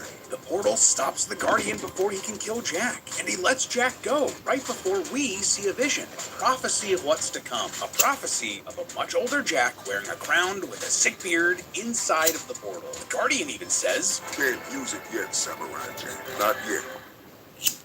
Not yet." So, very clearly, this show is spelling out for us that Jack is eventually going to defeat the Guardian and gain passage through the portal to fulfill his quest, right? I mean, did I say both of these or one? Portal, it should have knowledge of what's to come. Seems kind of hard to refute, right? Except, well, that's not what happened. None of this is what happens. Why? Well, we know that Jack isn't the one who defeats the Guardian. In episode 100, Jack returns to the time portal only to find it broken and destroyed. The Guardian's glasses on the ground. Aku has come in, killed the Guardian, and destroyed the portal in his efforts to prevent Jack from going back in time. So, was the prophecy just wrong? I mean, that seems to really go against how time travel and prophecy works in this universe. In Samurai Jack, there's only one consistent timeline. There isn't a multiverse that branches out from different choices. Consciousness ceases to exist when Aku is eventually defeated.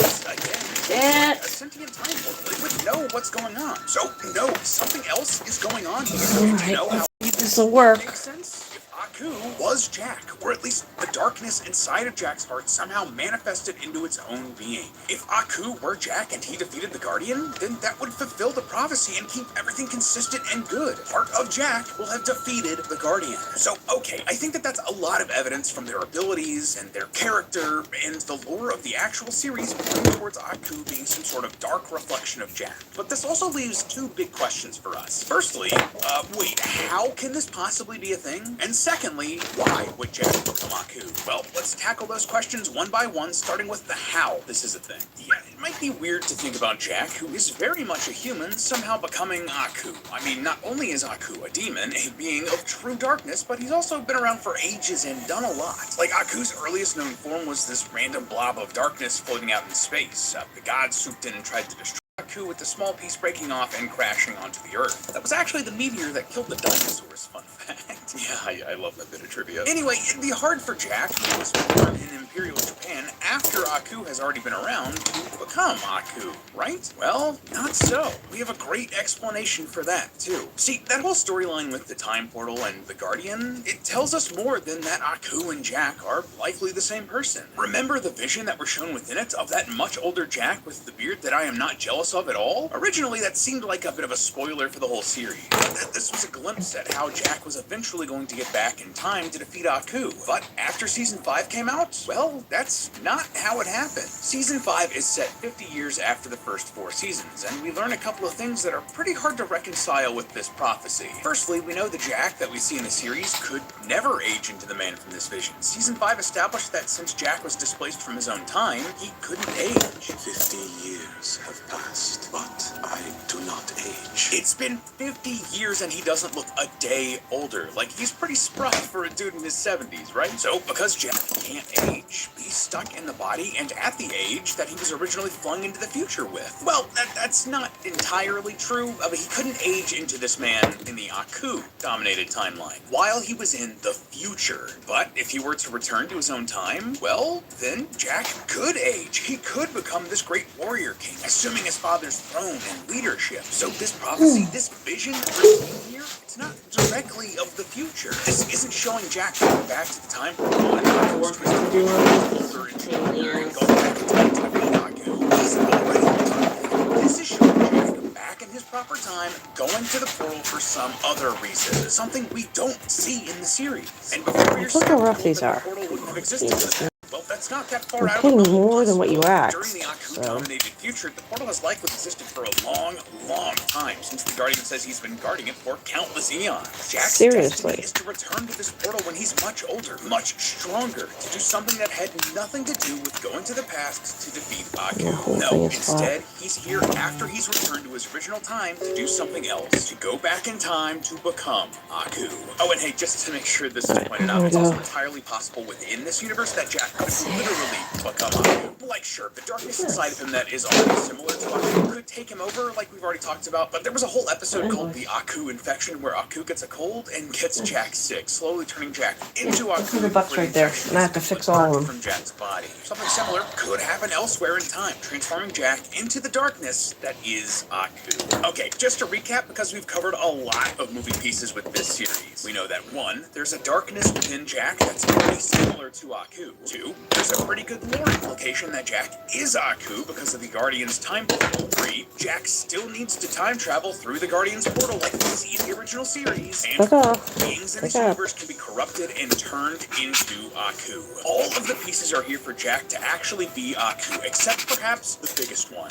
Why? Why in the world would Jack give in and become evil? Go on some sort of grand quest that must take almost his entire life to become his own arch nemesis? Become a force of darkness that will destroy so much of the world and universe? Well, the answer to that one is simple, loyal theorists. He's going to do it for love. See, in that final season of the show, the one that takes place 50 years after the original run, Jack isn't the only main character. No, there's also a new female lead named Ashi, an assassin born of Aku's essence who becomes Jack's love interest. The two slowly grow to trust one another, and by the end, Ashi joins the battle against Aku. Because she was born of his essence, she has all of his powers, and uses them to bring Jack back in time to defeat Aku once and for all.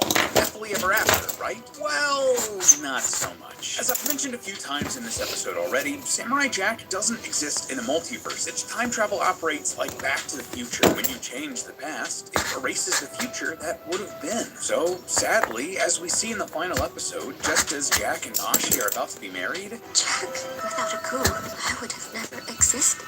Because she was born from Aku, and since Aku was killed in the past, the future with Ashi in it never existed. She was never born, which creates a whole bunch of other paradoxes, but we're just going to ignore that for now. Though the series uses this to end on a bittersweet note, given everything we've talked about so far, the darkness that we know lurks within Jack would certainly not accept this. It would not want to continue on without Ashi. And that isn't even just me pulling that out of nowhere. In the now delisted spin-off game Samurai Jack Battle Through Time, which the creator said was canon, Jack straight up says, "Even across time, I will find my way back to you."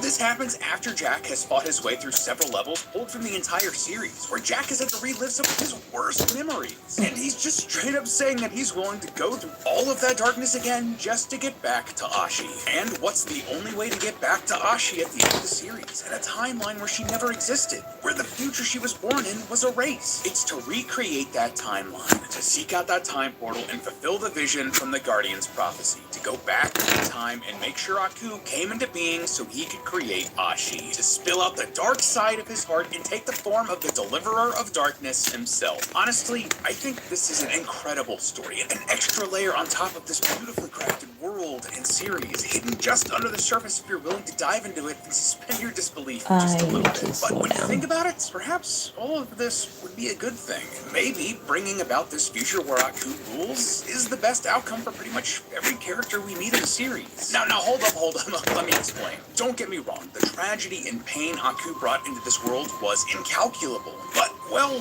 when you put things into perspective, Jack's mission is kind of messed up, isn't it? Yes, Jack is trying to return to the past to defeat Aku, and in the process undo the future and pain that he created. But if Jack changes the past, then doesn't that mean the entire future would get wiped out? Wouldn't everyone we meet in the entire show die in a way? They disappear. They if you change the past, the future that would have happened vanishes, just like we see with Ashi. And when you consider just how huge and widespread Aku's dominance on the planet was, how he reshaped not only the Earth, but also it seemed like other planets throughout the universe, and you consider the butterfly effect, there's basically no way that someone born into an Aku-dominated future would exist in a timeline where Aku was taken out of it. So that's billions, maybe trillions of lives just gone.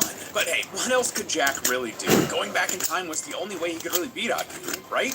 Well, no, not really. I mean, Jack could have vanquished Aku in the future. He gets pretty darn close to doing it a few times in the series. Sure, but Aku was more powerful in the future, and fixing what he destroyed would have taken more effort. It wouldn't have been easy, no, and things probably could never recover to the point that they were before Aku took over. But is that really worth destroying these countless lives? The Jack we see in the show is one that cared about saving the past, the memory of a world that was long gone. And when he did, when he selfishly went back in time to undo all of the evil that Aku made, he was basically punished for it. He suffers the consequences of his actions by having the love of his life erased from existence. But with the Guardian's unresolved prophecy, the show is giving Jack a chance to fix that, to restore all of the lives he erased by redoing everything and becoming Aku to restore the timeline and fix the future in the future. And maybe, just maybe, get the real happy ending he was fighting for all along. But hey, that's just a theory. A film theory. And cut. Up next on Film Theory, is Uncle Iroh a war criminal? Ooh! Slander his name! Don't you dare slander his name!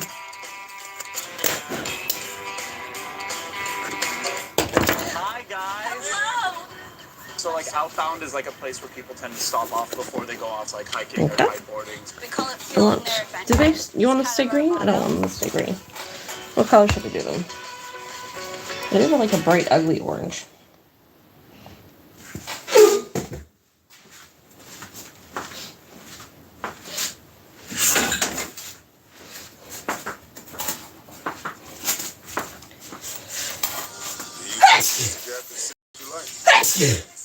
The moment you open it,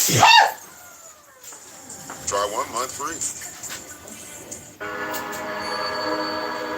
If you're reading this, then unfortunately what I predicted came to pass. I was onto something. I was sure of it. But I also knew that uncovering secrets like this could very well lead to my days. If I could just peek around the right corner, if I could just open the right box or turn the right knob, the truth would be made clear. Why?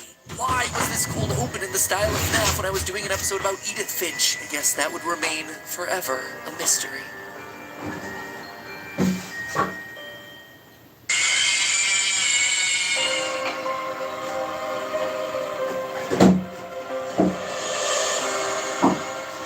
Hello, Internet. Welcome to Game Theory, the show that exists to document my life instead of journaling like a normal person. Today we're finally covering a game that the theorist community's been asking me to cover for the past 5 years. What Remains of Edith Finch. That was a long time to request a game, and so I decided to reward your patience with a blind playthrough over on GT Live. A very long, very thorough playthrough of the game. This feels like I'm progressing the story forward, but I don't want to progress the story forward. I want to check out that other route. He wants to be spicy. I'm not being spicy, I just want to make sure that I'm not missing anything, you know? Sadly, my walking speed is that of a bird. That's invitable. If all the people in this house didn't die via tragic circumstance, they would have been dying from, like, black fungus growing in the Alright, I walls. can't finish him tonight. A lot of commentary on proper building codes along the But way. his horns are out drying, so he'll just sit to the side, I guess, for now.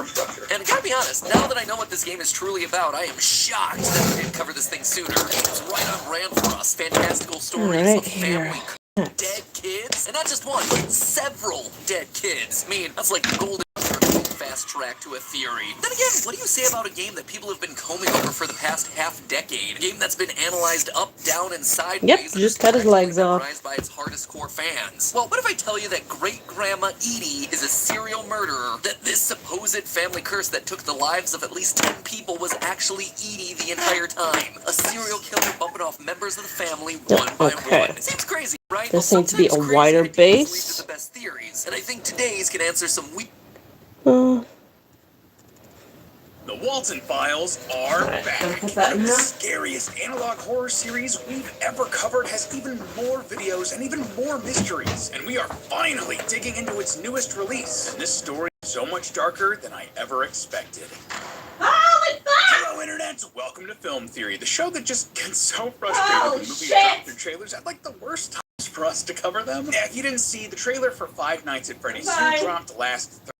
Just as I was finishing up this script and didn't have time to shift directions. But hey, we'll be diving into that analysis Motherfucking goddamn four of them. Finally jumping back into Fuck, I'm fine. Not a bad substitute for FNAF. No, If you don't remember, and I don't blame you, it's been years since we covered this series, The Walton Files is all about some haunted animatronics with bodies stuffed into them. Shit! Yes, this is where There's a really big spider out there. But unlike FNAF, Like a disturbingly large bastard. much darker with how treated its Give me subject a minute. matter. This series doesn't pull any Fuck, he's like one of the water spiders. I'm cut it here. The Walton Files centers on a burger restaurant called Bond's Burgers, founded by Jack Walton and Felix Pike, with 5 animatronic characters: Bond Bunny, Buzu, Fuck. He wasn't a little boy. Of course, something goes terribly wrong in the restaurant, as there's a string of disappearances. Yeah, oh my god, most spiders I'm fine with, but that guy was not one of them. Years later, and of course, more deaths. We're seeing all of this through the eyes of our main character, Sophie Walton. I'm afraid of spiders as she cut the legs off of him. Still being chased by the monster that There's a limit to everything. That's my limit right there. The series are actually tapes put together by a mysterious character named Anthony, as we see. Oh god, the fact that he's in my house is driving me absolutely up the wall. Story elements in unlisted videos and the comment section. Oh god.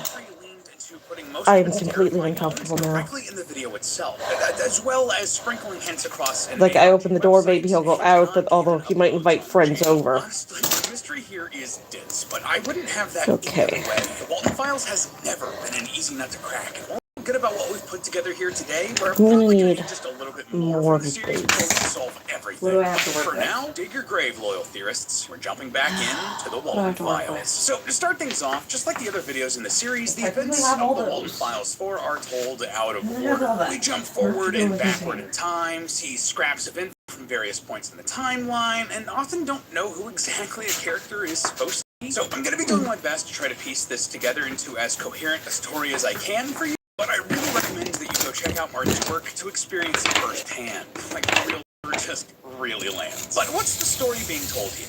Well, you can break it down into one of several storylines. Let's dig into them one by one. The first storyline we follow shows us the fates of Ed and Molly Walton. We open on the Brighton Community School's spring party event of 1972, but the event has clearly ended, and Ed and Molly seek out Felix hoping to get a ride home. We know from earlier in the series that this would be a tragic, fatal mistake, but what exactly happens becomes far clearer here. For instance, we hear more about Felix's drinking problem. It's bad enough that his co-workers all seem to know about it. I'm getting totally honest with you. Knowing Felix, he's probably drinking somewhere in town. Tragically, as Felix drives them home, his intoxication causes them to crash through a metal railing, hit a tree, and kills the children.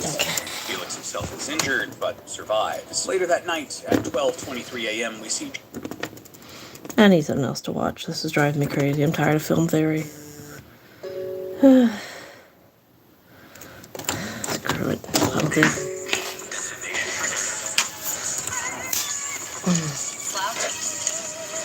Extra high. Barrel and vintage slim. Everything we've known about FNAF was a lie. Or was it? On the surface, it seems like our old favourites, William and Henry, didn't actually create anything. Instead, just stole it all from newcomer Edwin Murray. But how much of that is really true? And what if I told you, theorists? The answer is entirely up to you.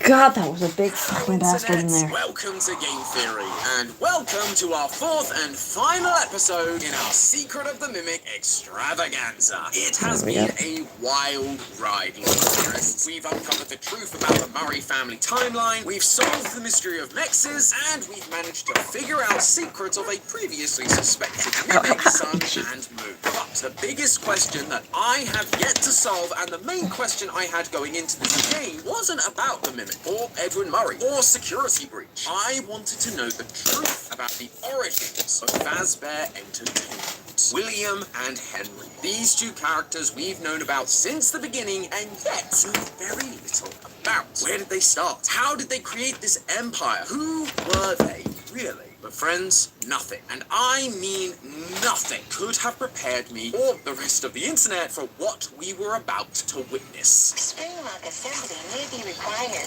No! Whoa! Are you kidding me? Oh my god! Oh my god! Oh my... To be fair, that reaction was several hours into stream, where all we'd witnessed so far was invention after invention that we thought had been a Fazbear invention for years now, only to discover that Edwin made it. Like the Data Diver, a device used to access certain points around Murray's costume manor that looks an awful lot like the Phasmos in Ruin. Or what about the massive list of characters? Happy Frog, Mr. Hippo, Orville, Monty, Roxy, Moon, Foxy, Chica, Music Man, Helpy, even the wet floorbots from Security Breach share similarities to the Cleanovac. They're all here in Murray's costume manor with designs, schematics, and costumes strewn around the facility. Edwin and his wife Fiona designed them all. It felt like everything we'd known over the last decade had been a complete lie. It was never William and Henry, it had all been Edwin. Or had it? See, while at first it definitely reads that way, there are clues hiding in voice memos, text logs, and just in the physical designs themselves that show us the truth is a little more nuanced. So let's jump into our unfinished helpful carts, friends, because we've got to get to the bottom of this and figure out whether William and Henry invented anything or whether they are just complete frauds. Alright. We can start on these then.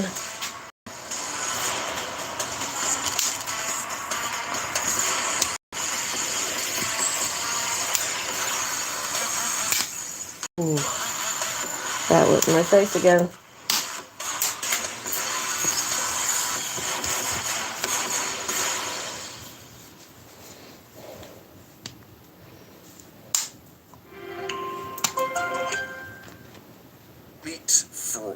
First off, there is one important thing we have to clarify. Did William and Henry actually steal Edwin's inventions? And the short answer is I've mentioned in a past few theories little tidbits of information about this, but while it was clear Fazbear had some shady business practices and were actively stealing employees trying to obtain company secrets, which is not totally legal, they never actually stole Edwin's intellectual property. Edwin was a contractor, and so they would have contracted him to make stuff for them, like the demo of Freddy Fazbear's Pizza that we see in the R&D department. And that whole process would have included contracts that decided ownership, which we sadly never get to see. I can tell you, though, as a former contractor myself, typically those contracts favor the client, the person who came to you to be a contractor. When I would shoot or edit a video for someone, that would then go back to them and they would own the final product. I didn't own anything. But what about Chica, who was made for Chica's Party World, not Fazbear? Or Roxy and Foxy, who were built for Edwin's TV show idea? Those were definitely Edwin's, and Fazbear surely had no rights to them. Well, until they did. One of the text logs you can obtain is from Willie A himself, and while the message is cut off a bit at the start, the intention is very clear. Quote, software development and the entire MCM catalog. We would love to keep you on as a lead engineer. Although we now technically own the land, we would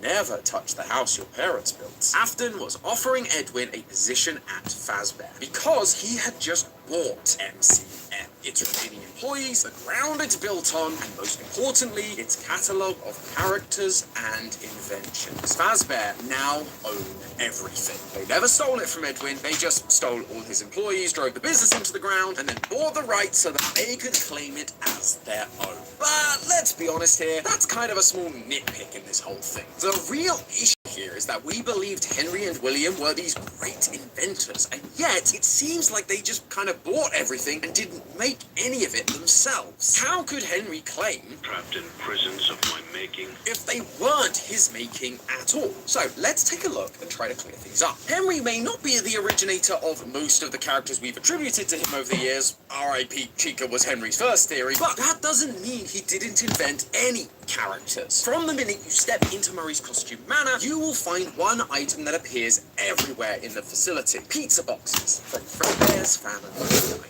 Now, while we're visiting MCM, the place has been abandoned for a bit. But what that means is that while the place was active, so was Fredbear's Diner, which makes sense given Fazbear Entertainment was a thing and had the means to buy MCM in the first place. They need some way to make money. We also see Fredbear and Spring Bonnie on a number of posters throughout the place, identical to the ones we found in Security Breach. But notice what we don't see throughout MCM. Despite promoting posters for the characters of Fredbear's, we never see versions of Fredbear or Bonnie within the main facility. And that is because of this line. Every one of my creations are available for purchase or lease. For Edwin to be able to say that, he would have to own the rights to the characters. But the fact that Bonnie and Freddy are missing implies that those two characters were not created and owned by Edwin, but instead William and Henry. Edwin has posters on the walls because there's clearly a long-standing relationship between the two companies, and based on his audio log telling us that they should just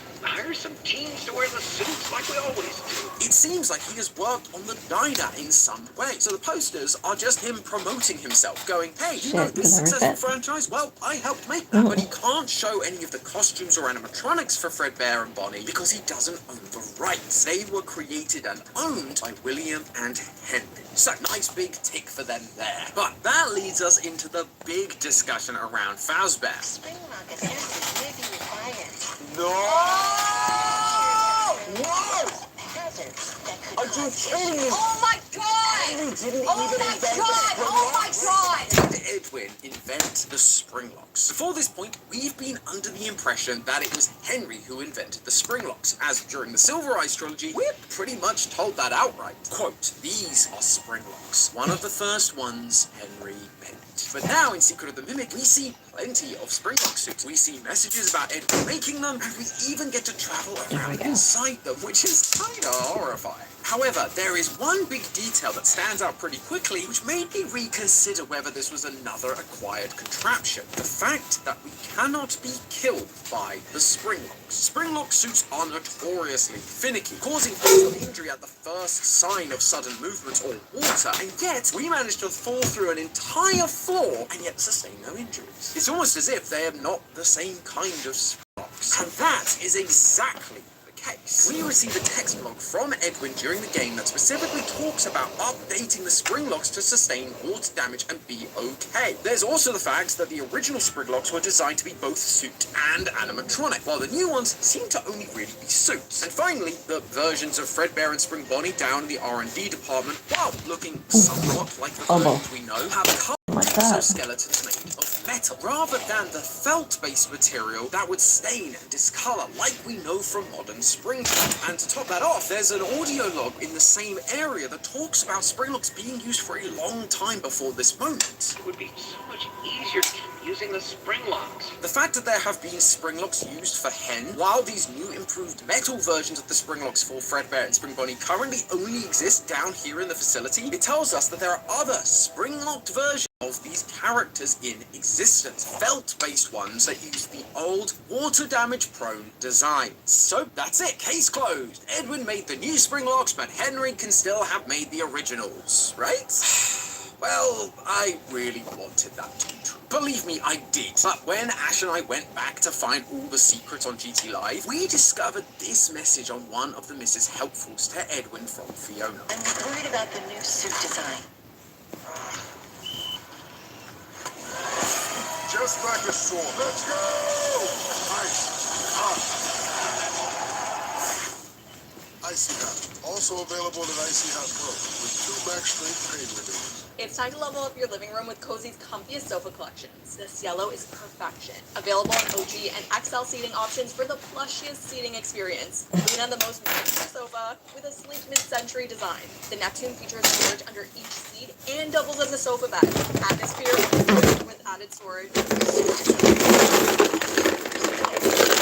His hand today. All he did was spill a can of pop and the thing snapped shut like a finger snap. Fiona is worried about Edwin's spring lock, and the one her team member was wearing does end up having an issue with water damage. It's almost like that text log we read earlier was in response to Fiona's request to check out the problems, because in the creation of the original designs. This is the only time Fiona is worried about Edwin rushing out designs that later cause problems either. Projects coming in, Jack can't keep up with all your changes. But I think you need to step back a little and focus on one project at a time. This is a pattern of behavior for Edwin. He sprints through dozens of projects, moving on to the next one so fast that his previous invention isn't fully finished, leading to a bunch of failures and returns like we see in the text logs. And so, the idea that these spring-lock suits that were incredibly dangerous and faulty were also Edwin's creations actually makes a lot of sense for his character. And yes, there is a chance that the original spring locks were potentially a collaboration between both Henry and Edwin. But right now, I'm just not sure the evidence is there. The books say that Henry was the inventor of the spring locks, but that's a very different continuity. The games have never made that claim. The closest we get is prisons of making. But here, Henry is talking about the normal 10:30. I do not have 10 things on that stand.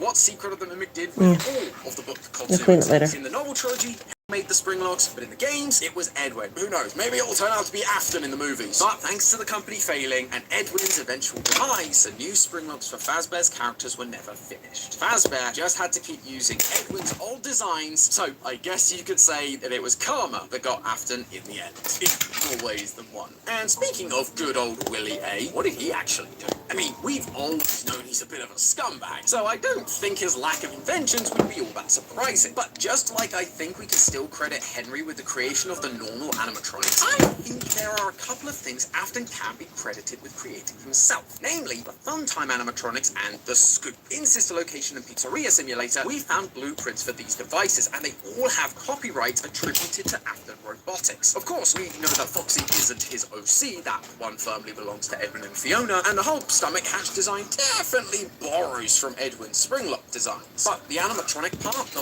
weird wiry bodies, we don't see anything like that from Edwin. The scoop also, of course, bears resemblance to the springlock crane that we find in MCM, and that we then saw in Ruin. They have the ability to scoop something out of a costume or springlock suit or whatever. But all the stuff about remnant injection and storage, that's all Afton, baby. Which means at this point, we're pretty even. Edwin did make a lot of stuff that we thought were Henry and William, but that doesn't mean they were completely incompetent or unable to make stuff themselves. However, there is one more thing that we need to discuss. One more invention that, if it was claimed by Afton, could affect the entire timeline as we know it. You see, everyone, and I mean everyone who played this game or watched someone else play it, have been very quick to point out the similarities between David Murray and Afton's son, the Crying Child. The most obvious similarity is their name. Thanks to a friend of the channel, Hyperdroid, and a handful of other theorists, last year we came to the conclusion that Crying Child's real name was also David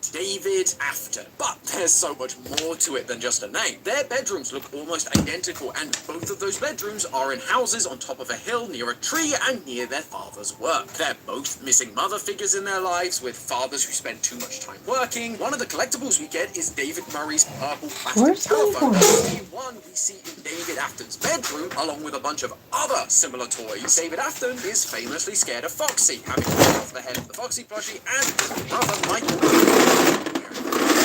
David Murray also is afraid of the fox. When Edwin uses one of his hand puppets on his first birthday.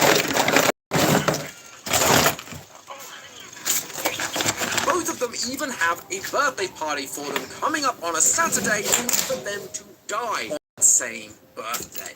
Everything about these two feels identical to a strange degree, almost as if they're the same person. But obviously, as I mentioned, David Murray is dead, so they cannot physically be the same person. But you know who is still alive and kicking? The thing that was created to become David Murray, M2. And this is where we hit an interesting fork in the road. There are two ways we can look at this information. There's the more literal approach, where the reason these two characters feel so similar is because they are the same character. M2 takes on the role of David, and Afton adopts it as his child. Or there's the less literal approach, the idea that these similarities are actually parallels designed to point us in the direction of a different kind of Fazbear theft, that they took more than Edwin's creations. They claimed his entire story. And because this is the big finale, I wanted to do something special here. Secret of the Mimic has been all about getting us to re-evaluate our past theories, our past ways of thinking. It showed us that we can't hold on to theories too tightly. Oh wow. Hi guys. Open-handed and explore Welcome to the nightmare. possible options to us. And so, God,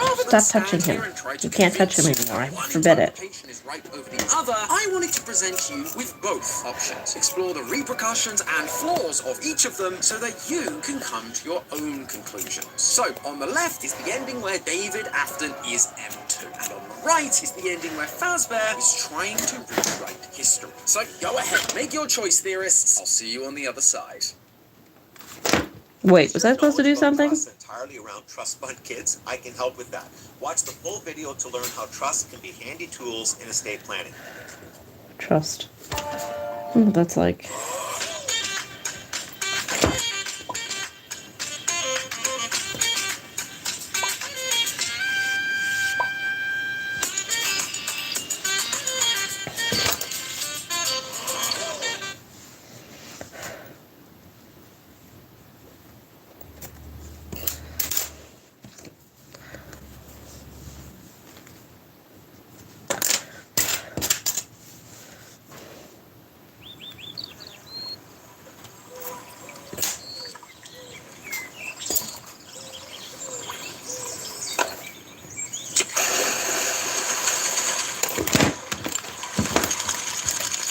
Old Navy, the destination for dinner. Slouchy. Extra high. Barrel. And vintage slam. FNAF's Secret of the Mimic has finally solved security breach. Thanks to the inclusion of the Mimic's backstory, we now have the answers that we have been dying to understand for years. What is the Mimic's goal? What is the deal with mexes? And why was the law of security breach so confusing in the first place? You know, besides the whole Scott not telling Steelwool the story thing. I thought I could do that without telling Steelwool the story plot. Hello, Internet! Welcome to Game you're Theory, coming out. the show that has ingested so much FNAF lore, it too has chosen violence. That's right, today we're tackling the second main character in our 3-part Secret of the Mimic extravaganza.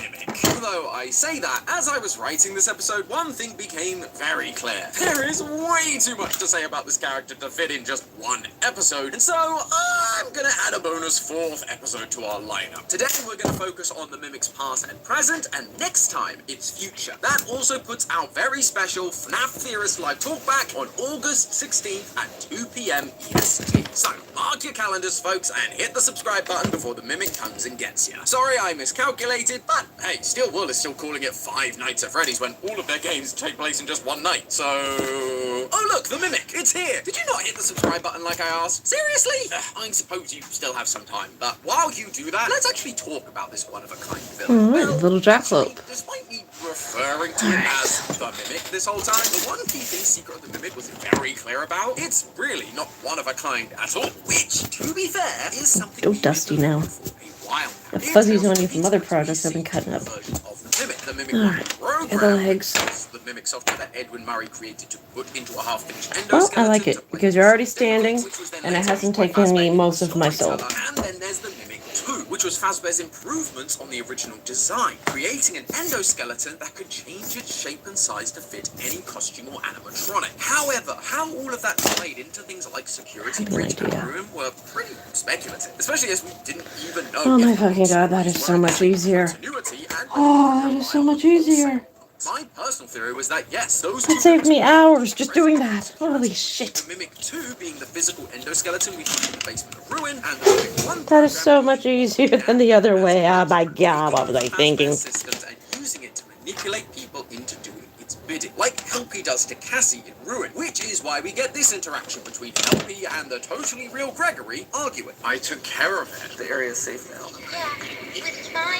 But now we do have a definitive backstory for the Mimic inside the game continuity. It turns out that yes, there are indeed 2 in-game Mimics, but there are some key differences from their book counterparts, and that drastically changes our entire understanding of security breach, ruin, and the program that was trying to keep the Mimic underground. Mexes. So, hop into that definitely working elevator, friends, as we plummet down into the depths of Murray's costume manor to discover the real secret of the Mimic. So, what does this game actually tell us about the game universe? There's no point in sewing it up, because I'm just gonna cover it in hot glue. Different to what we were expecting. Edwin does create the original Mimic M1 to babysit David. Think of it as your own babysitter, but doesn't get paid and go home and stay with us and help around the house. But he also states that it was created to work inside multiple costumes. It'll wear fun costumes. It can fit into any costume we've created. Essentially, the game's lore has combined the purposes of the books M1 and M2 into one creation, and attributed all of it to Edwin, rather than one being a Fazbear creation, just like basically everything in this game. But this M1 also develops a little more than its book counterpart.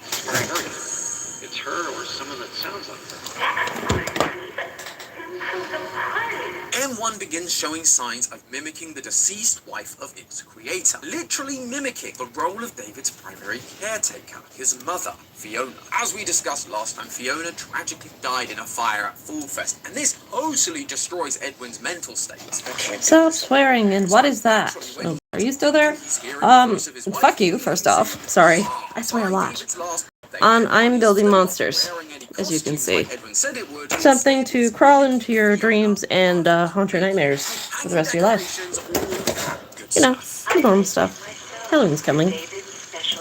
This is where Edwin's second tragedy strikes. M1 Fiona goes down to get David while everyone is waiting to celebrate him, only for them to discover that David is dead. Again, Edwin is destroyed by this. But this time, M1 Fiona is here, and she has a quick and easy solution. You need to try again. Build another. The two go back and forth over this for a while, but eventually Edwin gives in and begins attempting to make a new mimic that will mimic his dead son. However, it doesn't Trying a really new seem to process. work. Every copy has failed. I don't even know why it worked the first time, but it did. The only reference Edwin has for the mimic idea working is M1, which leads to Edwin's final gambit. In one of the text logs we receive after meeting M1 Fiona during the parachute ending, it says the M2 began as a copy of my program. This log has been sent by M1 to Edwin's machine. Okay, In order to make M2 work, Edwin simply made a copy of her programming. I guess if you can't figure out how it worked the first time, just duplicate the thing that already works. And it does work. It's just a little too much for Edwin to handle. Not him. You're not sounded like him. This moment is what turned M2 into the killing machine we now find in the game. And its first victim, the man who tried to destroy it. Due to a minor detonation, there is damage to my office interior. What's new at McDonald's? Lower prices on your faves. It's the hurry up and wait part that I hate. 6-piece chicken McNuggets and Big Mac meals. Meals starting at $9.99 with medium fries and a medium fountain drink. Get your faves for less. And that is essentially everything we know from the game itself. It's unclear exactly what happens next to get us to security. It's going to depend heavily on which ending is canon and what happens in the inevitable DLC that Steel Will does for all of their fan games. Personally, I can get it to stand. I just need to figure out how to keep the legs supported. I might have to use the heat gun to get going properly. I want to go to bed. What time is it? I don't have time. 11 o'clock. What do I have to work with? 1, 2, 3, 4, 5, 6. I am getting there. I know what you're thinking. These two characters don't look anything alike, but just take a look around first. We have a spring I wonder if I can just slap some paint on this and call this done. Gold leaf is probably what I should be using. Oh Jesus, don't leave that in there. MCM matches stuff that we saw underground when we encountered the mimic in Ruin. We can also find endoskeleton pieces deep within MCM from when Edwin was experimenting trying to create the mimic. And if you look closely, some of them don't really match the current version of the mimic, but they match the endoskeleton of the mimic that we find in Ruin. My guess is that in the lead up to it being cemented, or even during the cementing up of MCM itself, it ended up getting damaged, or some of the pieces just stopped working over time, and so it replaces its parts one by one. We've already seen it replace its legs, so what's an arm, or a torso, or a head? Finally though, the mimic in Ruin, it acts just like the M2 we see in Secret of the Mimic. It's mimicking a young boy, Gregory, it's wearing mascot costumes, and it's being violent towards humans. It even walks in a similar fashion and gets its hand stuck in an elevator. Now, that last one doesn't strictly make the two characters the same. Anyone can get their arm stuck in an elevator. But the fact that Steel Wool programmed that in, along with all the other things you talked about, it seems like they're trying to tie together these characters and this area, telling us that the Pizzaplex, and by association FNAF 6, was built on top of MCM, locking away all of its inventions down here, including M2 itself. I mean, we know that Fazbear isn't against saving some cash by building on top of previous establishments, and there's one text log directly from Willie A himself that tells us that he owns the land which MCM stands on. But that's only one of the mimics answered for. What about M1? Well, to start with, she's just chilling inside a computer. Yeah, it seems that not only was M2 a copy of M1's programming, he also put M2 into the very same endoskeleton. Just look at them side by side, they're identical. Well, besides the legs, because, Let's quick and dirty and I can get done quick. one of these endoskeletons walking around or even decommissioned. So all signs pointed to Edwin removing the M1 program from the endoskeleton, putting M2 into the endoskeleton, and leaving M1 as just a program inside the computer that we find during the parachute ending. As I'm sure computer. This is the same computer that I want the slit eyes. I don't think I have them in. Genie Bunny that is keeping M2. Does this mean Fiona is an exit? M1 I actually asked about this during the theory crafting live stream. God damn it, I need that bastard. Come here, you. So thanks for showing up and being part of that. that was you. At the time, it did some for me, but now that I've actually had some time to think about it, I believe I do have an answer. And that answer is, not quite. Honestly, it just doesn't make sense for Fiona to be a bit blue bunny. Now, yes, I know what series we're talking about. FNAF rarely makes sense, but hear me out. We've always talked about how the Fazbear characters tend to be used as symbolism in these games. Freddy tends to be representative of Henry, for example. But in this game, we're also shown that Fiona was the one who designed Foxy and Chica. So, if something is meant to represent her, it's more likely going to be one of those two. In my opinion, most likely Foxy. He was originally a puppet, and she was a... Bonnie has always represented Afton. Afton was the reason Edwin was locked away in the R&D department and in his home, working on the new restaurant concept, keeping him away from his family, his son, which led to his death, and eventually to him creating a violent and destructive mimic. So rather than Mixes being a representation of Fiona, it's far more fitting that it's a representation of Afton. This new mimic has taken on part of Edwin's personality, the violent part, and is now being kept locked away by another blue rabbit. Like father, like son. But the real reason I don't think they're one and the same is because of the parachute ending. During it, we have to activate something called cradle.exe. We first hear about what this cradle is from one of the text logs. A handful of these logs seem to be addressed to Edwin and have a subject line written in binary, like a computer program to communicate, i.e. M1. One of these specifically asks Edwin to consider building the cradle if he won't fix M2's programming, and provides him with the blueprints for it. She describes it as a computer, bigger than anything he's built before, which sounds familiar on its own, but if you stop just before executing cradle.exe, you can see that it has a description. Mechanical X-form experimental storage. MXEX. Mexes was actually M1's idea. But then if Mexes is a separate program designed by M1, why does she end up on the same computer? It's because of what Mexes stands for. I've already mentioned it stands for Mechanical X-form Experimental Storage. The word there you may not be familiar with is X-form. Simply, it's just programming shorthand for the word transform, i.e. it's an experimental way of storing or keeping away a transforming machine. Makes sense. However, there is a little more to it. In programming, the transforming that X-form refers to is an object's position, rotation, and scale. Again, all things we understand about the mimic's transforming abilities. But the key is how those transformations are applied. You see, X-forms are hierarchical, meaning transformations applied to a parent X-form affect all of the objects assigned to that parent. Like they're its children, if you will. M1 was the first mimic, the original, so it needed to be on the same machine as Mexes to act as the hierarchical X-form for M2. M1 has also taken on the role of Fiona, while M2 is supposed to be David, Fiona's child. Again, fitting nicely into that hierarchical programming setup. The parent is there so that Mexes can help control the child. Mexes can apply something to M1 that will automatically control M2. But clearly the program was never installed. Edwin built the Cradle computer and put M1 Fiona into it in order that the Mexes program could use her to control the child and keep it locked away, but Mexes isn't actually installed until we come along during the parachute ending. Eventually, Fazbear came along and collected the Cradle in a Fazbear van like we saw in the Hellblade 2 update, with Mexes fully operational. It's at this point that I believe they separated these two programs, Mexes and M1. The Cradle was then rebranded from F10N4 to completely Mexes, like we see in the basement of Ruin. And the M1 program was removed and likely stored like we saw in the story, until they decided they needed it for video games. Told us to scan it.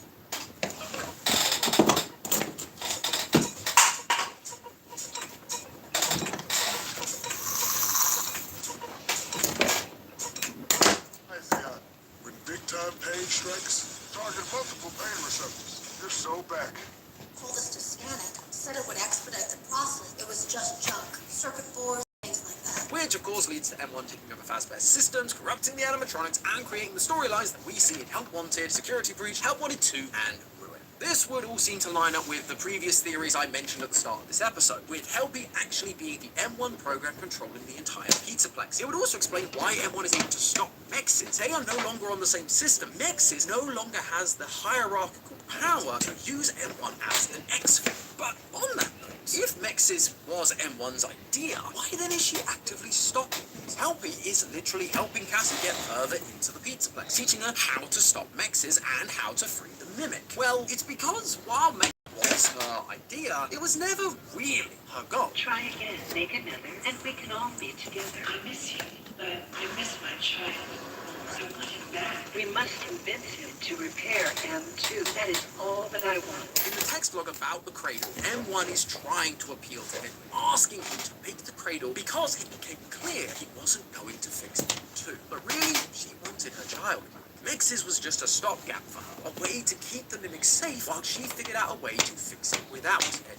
That's why she faked the voice of Fazbear Dispatch and convinced Arnold to explore the manor and find the schematics for the mimic, so that she can fix it herself. And if people get hurt along the way, so be it. It's all a price worth paying so that she can get what she wants. Just like we see LP do to Cassie in Ruin, leading her to an almost certain demise just to shut down Mixes and free M2.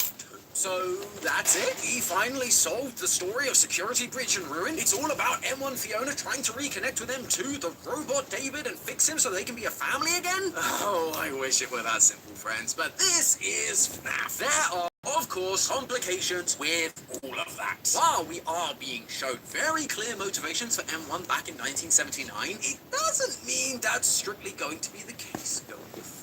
It'd be very easy for us to go, oh, M1 is Fiona, M2 is David, end of story. But it's not like old-fashioned FNAF where these endoskeletons are possessed by the spirits of the original person. They are programs designed to learn and imitate those people. We're shown this with M2 throughout the game. It started as a copy of M1's program, then it's given David stimuli, then it learns to be violent, not because David was violent, but because Edwin was violent towards it. Then in Ruin, we see M1 mimicking Gregory's voice, and again, a new stimulus changing how it behaves. M1 I'm still too forward.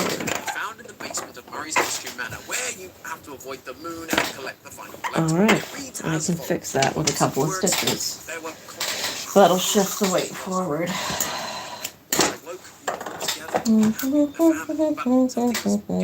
felt wrong somehow. Was I me? Corrupted files suspected. This moment being mentioned, the complications, the loss of consciousness, I've heard about it before. Or should I say, we've read about it. This is Fiona's story. Just not the one from Secret of the Mimic, but from Tales from the Pizza Place. In it, Fiona gets pregnant, but there are complications, and she dies.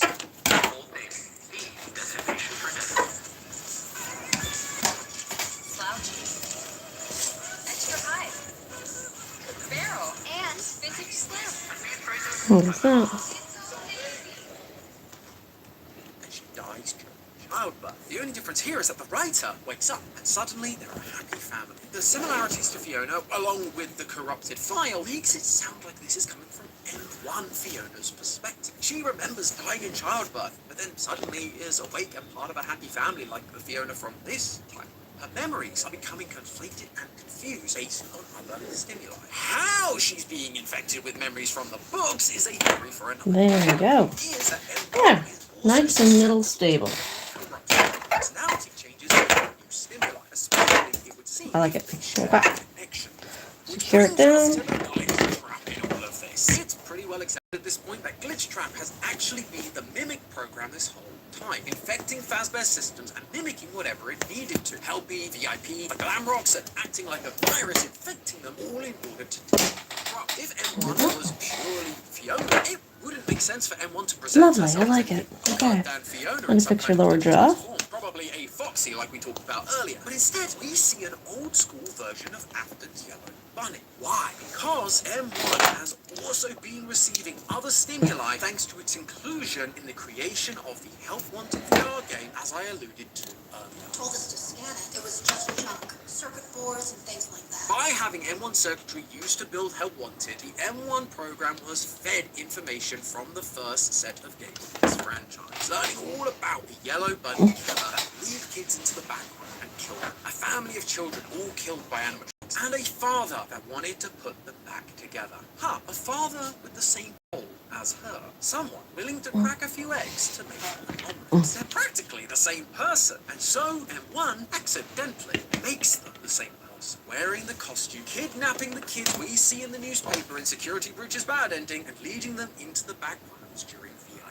All of this explains why Security Breach's story felt like such a mess, and it's why no theorist could really have predicted what we ended up seeing in Secret of the Mimic. Most of the theories I had were about Afton and Henry's parts in the story, because all signs left by Glitchtrap or the Pizzaplex in general were pointing towards Afton and his involvement with the Mimic. How else were we supposed to interpret a dining table scene with 5 characters clearly representing the Afton family in a room with post-it notes written in binary? But this is why Fiona M1 was connected to stories.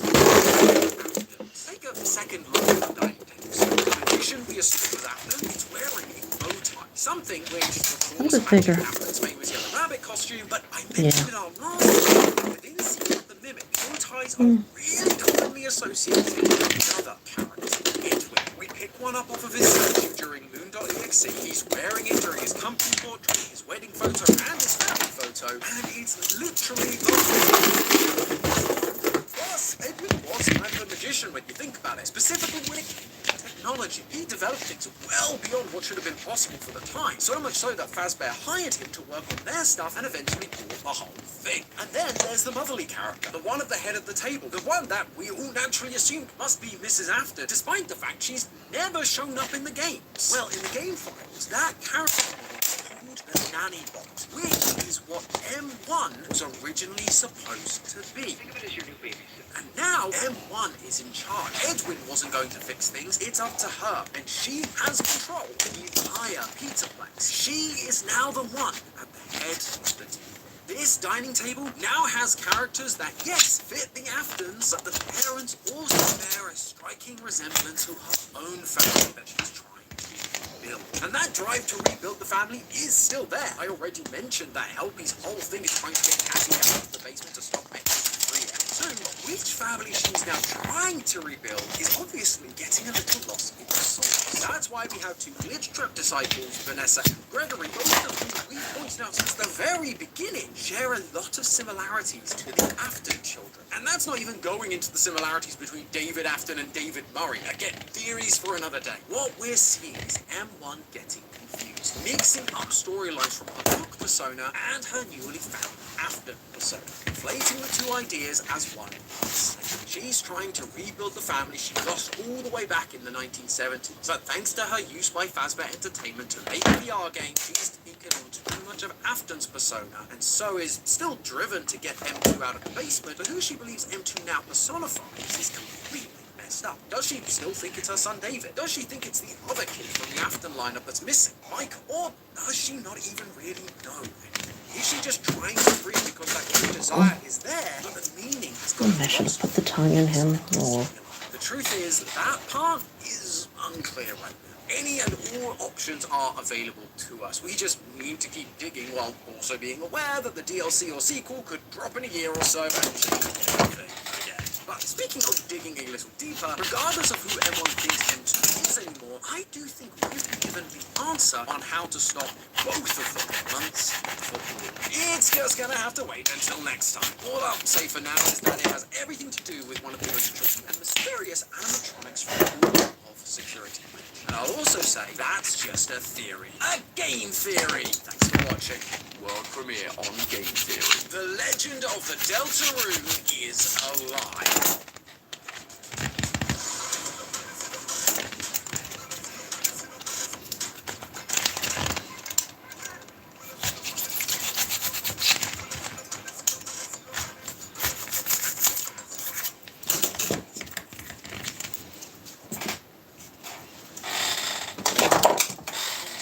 Our job is helping pros get theirs done.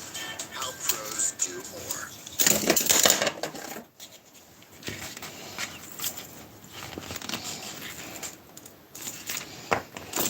What's new at McDonald's? Lower prices on your face.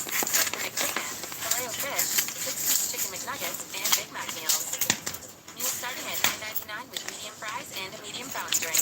Get your faves for less.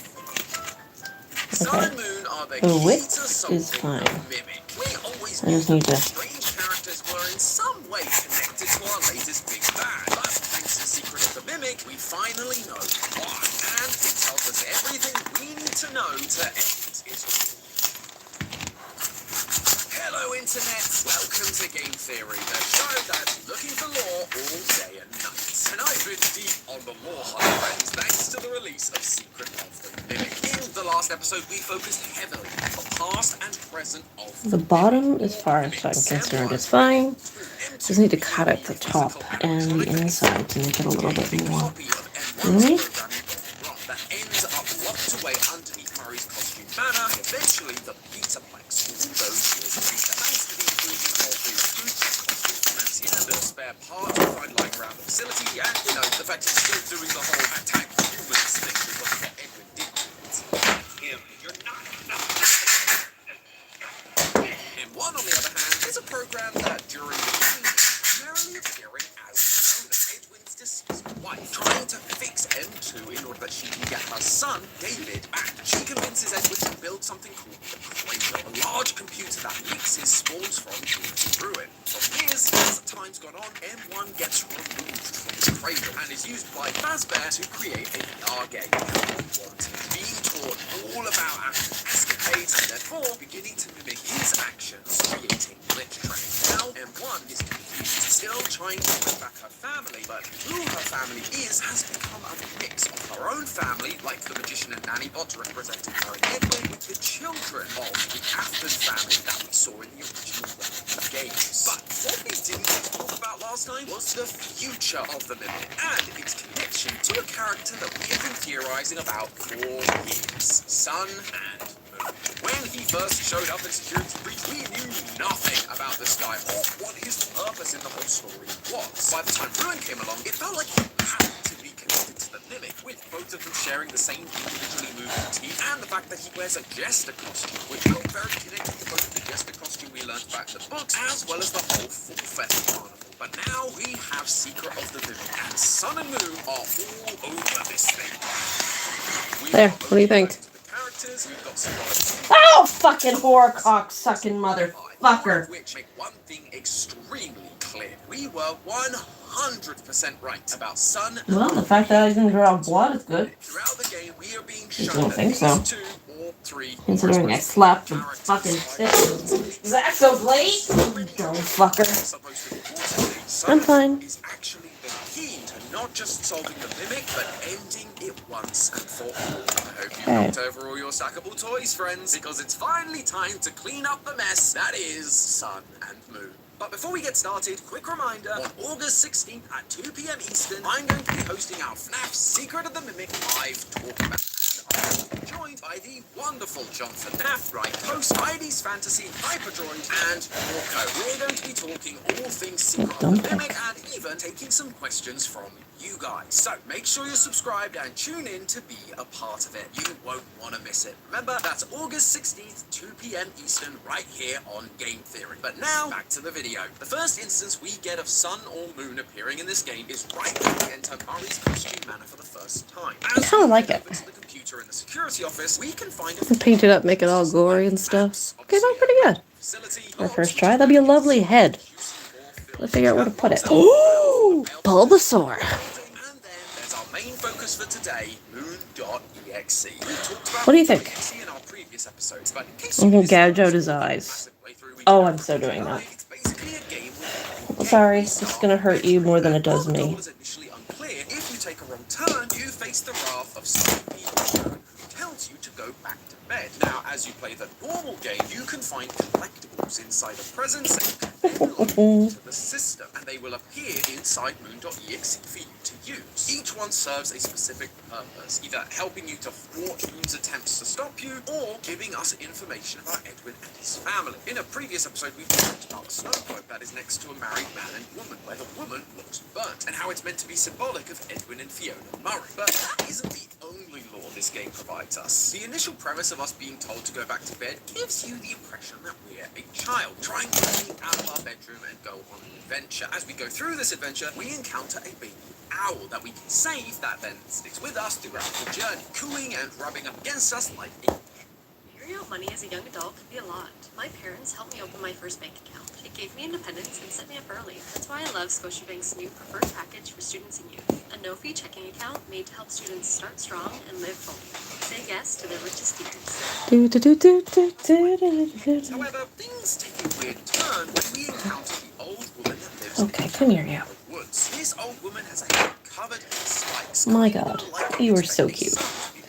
let's get your Fixing her three your broken masks, she then hands you a bases. final mask, the mask of a baby owl. At the same time, our baby owl friend seems to have gone missing, but the oven is now on, and there's a suspicious smell of chicken in the air. With our new mask equipped, this sun woman takes us to a cave that Moon is guarding, only for Moon to see the baby owl mask and to run away crying. This was the moment things clicked for me. At first, I figured we were playing as David, with Moon being an obvious analog for his father, Edwin. That's why we got explicit messages like, "Go back to bed, I'm too busy." Things that Edwin would actively say to both David and his wife, Fiona. Just give me a minute. David's 2 years old. He won't remember his name. Besides, he's got plenty more birthdays. However, this moment where Moon, Edwin, I sees guess us I could wearing just a cut the baby whole thing owl out. mask and then runs away crying, along with us only gaining the owl mask as the baby owl disappeared, it made me realize we weren't playing as David, but the mimic M2.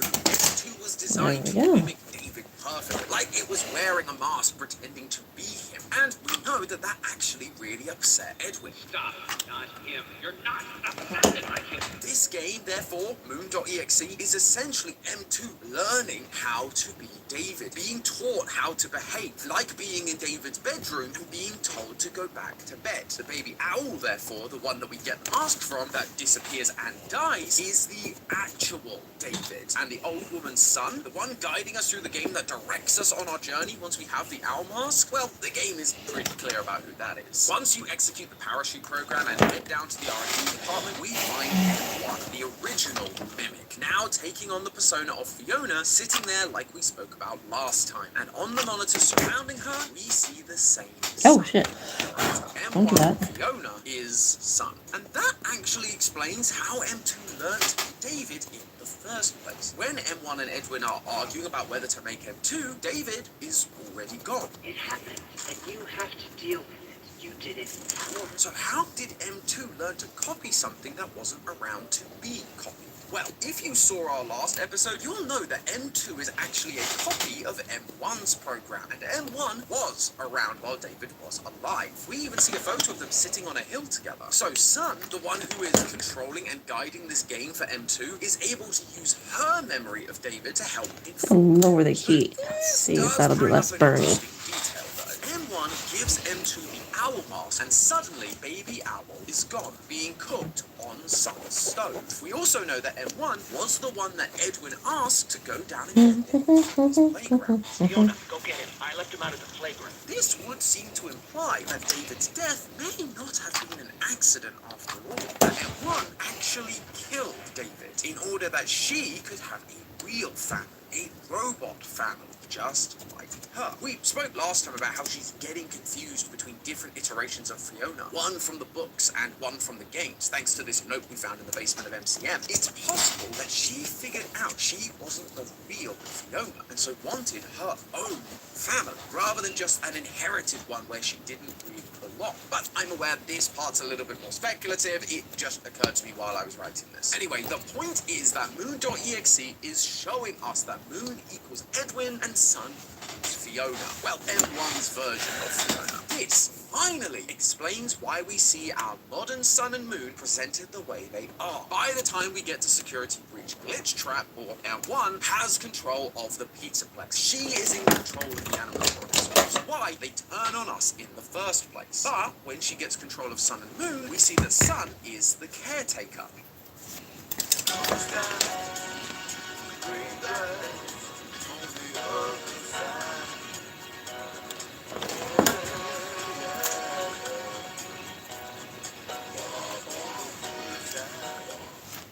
Caretaker. They are the one who wants things to be perfect and wants to win the child's affections. They are also the one during Ruin who wants to be rebooted. Just like M1 Fiona wants M2 to be fixed. Moon, on the other hand,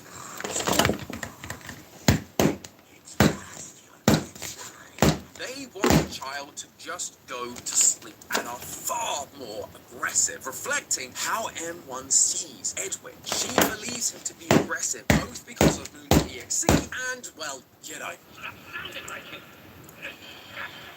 However, there there is one more mention of Sun and Moon that's inside moon.exe that I want to mention, because on the surface, it is slightly confusing. What's not confusing, Drip faster! gourmet quality meals prepared by award-winning chefs delivered straight to your door thanks to today's sponsor, Cook Unity. As I'm sure you can imagine, trying to solve FNAF has meant a lot of long days and a lot What do you of think? late nights, scrubbing through footage frame by frame, analyzing every pixel to find the answers, which means I should repaint the whole pumpkin, but I'm not going to.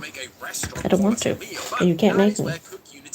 So, my paint water's staining. Oh well. It's paint water. It's a monster, so it's not supposed to look clean. Tastes. Like if I wanted to go low sodium, high protein, keto, or vegan, they have everything I need to keep my big brain working on the important things. Yes, that means too. It's also made with in-season and locally sourced produce when possible. Their meat is humanely raised and free of antibiotics and hormones, and it can be even cheaper than buying your groceries from the store. And that beef thing was great for me because personally, I'm a big fan of anything with steak in it. It's actually one of the few things Santi and I can agree on. So their skirt steak with herbed mushroom by Tony Perez and their flank steak grain bowl by Chris Rattle are perfect for filling that meaty hole in my life. Wait, but whatever your food preferences, Cook Unity is offering a special discount just for you. If you click the link in the description and use my code GameTheory, you'll get 50% off your first order. What do you think? Is it cute? Be honest. Never frozen, directly to your door. Thanks again Oh, to right. Community for sponsoring this video, You weren't but dry. now let's get back into the confusing stuff going on inside moon.exe. Once we get inside the cave that Moon was guarding, the encounter a statue. We can go through the various tunnels and one by one find pieces of the statue. Hot again. Together to create a moon-like figure. Suddenly, we're told that we have been reborn. You rebuilt yourself, but now you are Split in two. Moon and sun, destruction, and life. So, does this throw a hole in my argument? Sun and Moon are now being used to describe M2, not Edwin and M1. And at first, that was my concern. But as I've thought about it more, I've realized it's not about the metaphor or symbolism changing. They're actually feeding into one another. The rebuilding of the statue is reminiscent of M2 rebuilding itself after Edwin destroyed it. But then, why a moon statue? Something that specifically references Edwin? Well, because it's not the same moon. Edwin is represented by Sleepy, a full character. Where's the black paint? That was almost empty and I was scraping the bottom of it. Character that is similar to Sleepy Moon, even inspired by, you could say, but it's entirely its own. On the floor where it fell. I got it. Told that it has been born. Edwin putting itself back together wasn't just fixing itself. It was born now with a new input. Violence. Edwin's violence. Moon's violence. It was no longer just the M1 basic program it was before. Edwin's actions affected M2 to be reborn as the violent animatronic we know now, like a new version of the character Moon. But it isn't just Moon. We're told that it is a combination of destruction and the life of Sun. M1 wanted to create life, make to Sun. Edwin wants to destroy M2. These two things have combined together to make the mess that is M2. And those pieces are now at war with each other. Again, just like Sun and Moon are in security. Duality in this franchise is something that I've wanted to write a theory about for a long time. It felt like there's been so much of it in the series. From the two-toned logo on the Ruin website, to two-colored eyes of Tiger plushie, Sun and Moon, to even as far back as William versus Henry. It's always been about these two opposing sides being mixed together into one thing. Something that usually ends in a mess or tragedy. At the time, I just didn't really know where it was going in order to write the theory on it. But now I understand.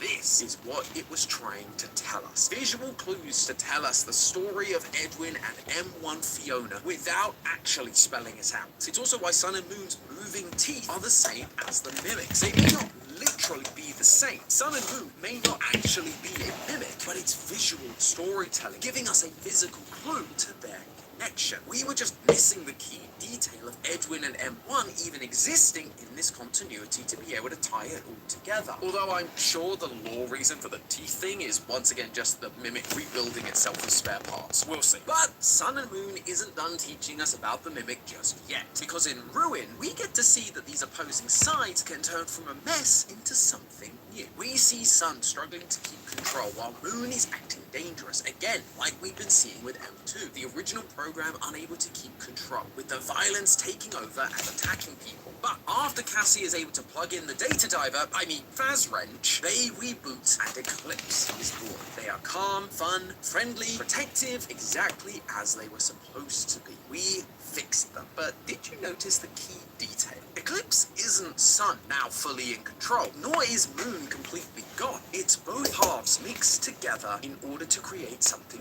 new. Sure, Sun was trying to help us and was the good side of both of them, but we're being shown that you actually need both sides, a perfect balance, in order to make things work. And this idea is reflected in Secret of the Mimic 2. When down in the basement, we encounter Sleepy Moon in the flesh, or cloth, or whatever it is he's made out of. And one of the telltale signs he's close by is you can hear him singing.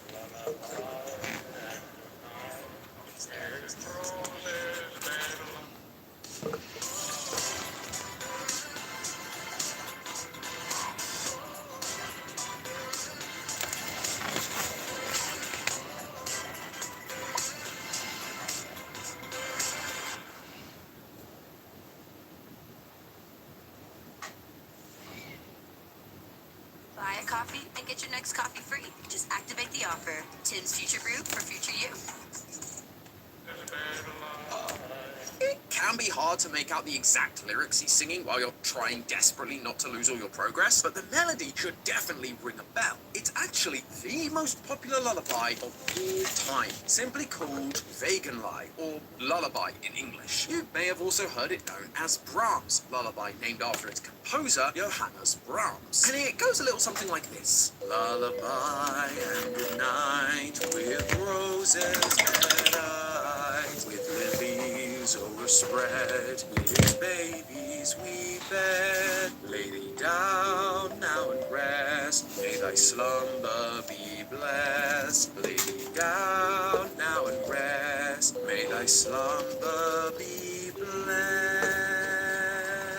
Thank you. Now, you could say that the use of this song was just they needed a lullaby for Sleepy Moon to sing, so they picked the most obvious one. But where has that ever been the game theory way? You see, this song wasn't written to be sung on its own. It was designed as a mother and father duet. While the mother would sing the lullaby alongside it, the father would sing an old German folk song called Sis Andischt, which is a song that the original mother actually used to sing to Brahms when they were together. This would then work as a counter melody underneath the primary melody of the lullaby. Counter melodies are super interesting because rather than a harmony which works in lockstep with the melody, the counter melody is literally a second different melody that plays at the same time. If you try this with just any two songs, you're going to have a lot of clashes and mess, and it's just not going to work. But when done right, these two parts that don't feel like they should go together suddenly begin to almost dance. They bounce off one another, creating something totally new. It's not working together in harmony, but they do work together, despite appearing diametrically opposed. But right now, with Mimic as is, it clearly is a mess. These two forces are working against each other, not as a counter melody, but as clashing melodies. So if Eclipse and the lullaby are showing us we need to bring these pieces into alignment, how do we do that? Well, I think the answer lies in the secret ending of Secret of the Mimic. In order to get M2 to calm down enough that we can insert new programming into it, we have to play a bedtime story for it. The bedtime story itself changes each time, but what doesn't change is the people telling the story. The pre-recorded tapes that we find throughout the Murray household to get here include Edwin's voice and Fiona's voice, both of them working together to tell a story, telling M2 that violence doesn't solve anything in order to bring balance to M2. The lullaby also hints at this because it actually has one more It could have made it more drippy, I suppose. It's sometimes known as the cradle song or cradle lullaby. Just like Cradle.exe, which we spoke about last time, is Mexes, a program designed to soothe M2, keep it under control, but required M1 and Edwin to work together to implement. M1 wants to restore M2. Edwin wants to destroy all versions of the Mimic. These two things shouldn't work together. They feel like conflicting views. But when these characters come into alignment with one another, the song begins to form. M1 cannot restore M2 on her own. Sure, she may have the glitch code, but Edwin's voice was crucial for the plan working. We need to bring M1 and Edwin back together in order to truly stop whatever M2 has become, and to put both M1 and M2 to rest finally. But you may have noticed a problem with that solution. As far as we can tell, Edwin is dead. To a minor detonation. There is damage to my office interior, as well as a small fire. Don't. Response, please.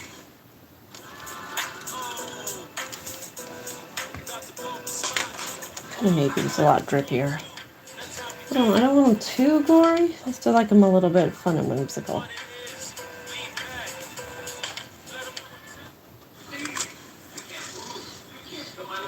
M2 blew up part of the house and refused to help Edwin while it burned and collapsed around him. But remember what franchise we're talking about here, friends. Just because someone is dead doesn't mean they're truly gone. In fact, Moon basically tells us as such with the lullabies he's singing. Oh yeah, this thing still has a lot to give in terms of lore significance, and it's to do with the more meta side of it. Why it was written and who it was written for. Brahms wrote this lullaby for his close right on there. friend, I can look that. A little different. Faber used to date many years before, which is when she used to sing Sis Armitage to him, a song about a shepherd and his lover. When they reconnected years later, she was married to someone else, had a child with another on the way. Brahms wrote this lullaby for the birth of that second child, but it wasn't a completely selfless, sweet act. He wrote it so that when she and her husband sang it together to their baby, he would also be there. It was a way of making sure he was connected to her always, even when he wasn't physically around.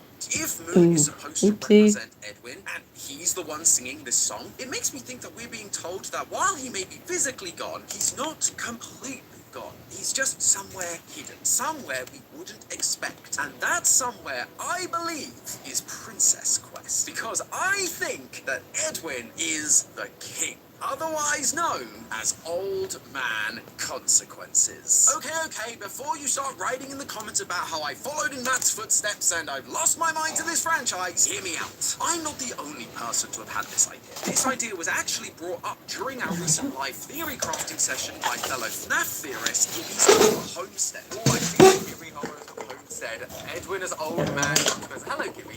Great for you to join us. This thought actually occurred to me today, and not only had the thought occurred to me, Alright, so it needs to be glazed. And then just makes so much sense to me. I mean, Edwin is the ultimate man of consequence. His creation of I feel like he should have nice stringy lines, but I have nothing besides pipe cleaners, and those are too fucking cheap even for me. Pay enough attention to his son, and so David Maybe I would actually do that right now. incredibly powerful AI and then Because, I mean, and so I was... killed him. Everything Edwin did came back to bite him on the butt. Consequence, thy name is Edwin. Plus, in the Tales from the Pizzaplex story, the storyteller, Edwin does come back 40 years later and tries to stop the Mimic. And Old Man Consequences in Security Breach is all about equipping the princess to defeat the glitch trap virus, aka the M1 program that's been corrupted by Afton's influence and is now running. You know, sometimes I think I don't got it, and then I'll pull this shit off and be like, no, I still get a little bit. Hey, hang on. Bulbasaur, do you have any parts? Not really. He realized what he'd created and that it couldn't replace the real thing, which is why he didn't want to fix M2. Instead, just going along with the plan to create Mexes to pacify Some pumpkins riding a himself. zombie. I'm not saying that Edwin is possessing Princess The pumpkin's definitely like a parasite and has attached itself to the Bulbasaur and is like using it like a pair of legs so it can get around and infect other people. God, I want the tentacles on it. I have anything to use. Programmers will sometimes physically put part of themselves into their code. They I mean, it is a monster. I don't have to technically be, you know, correct. Oh, yeah, I'm fucking doing that. I'm fucking doing that. Oh, yes, I am. Oh, God. Okay, I'm gonna have to get a little creative to keep these guys on, because... Oh, my God, yeah. Doing weird shit. I love weird shit. Do you like weird shit? If you're here, you probably like weird shit, too. Okay, let's see. Every part of Fazbear Entertainment's technology. M1 Fuck, yes.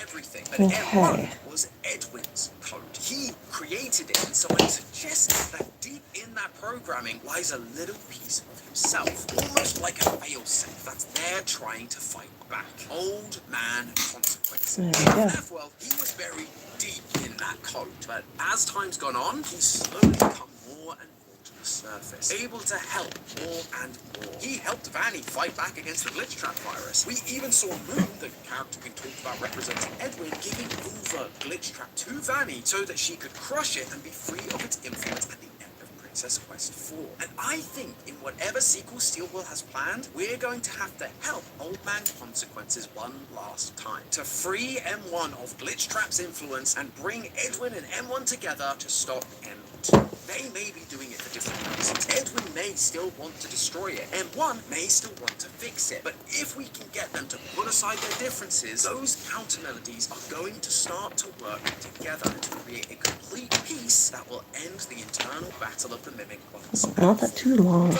Maybe I could... Oh dear, I did put you in kind of secure, didn't I? Insert the data diver during the secret ending, so we might Kind of have fucked to up. figure out a different way to get I got it, nice. It's okay. But hey, that's just a theory. A game theory. Thanks for watching. World premiere on Game Theory. Over the last year or so, I've been noticing an evolution I don't want to smudge it. in the horror space. There we go. How about right there? A little bit more forward. I put it right in the front. It's just going to fall to the side anyway, so...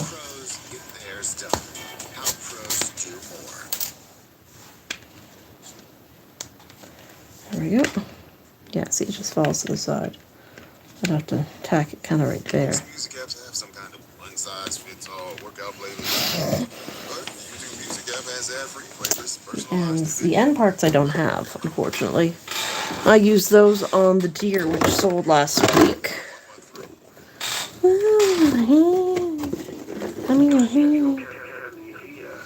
I love the little bits of green.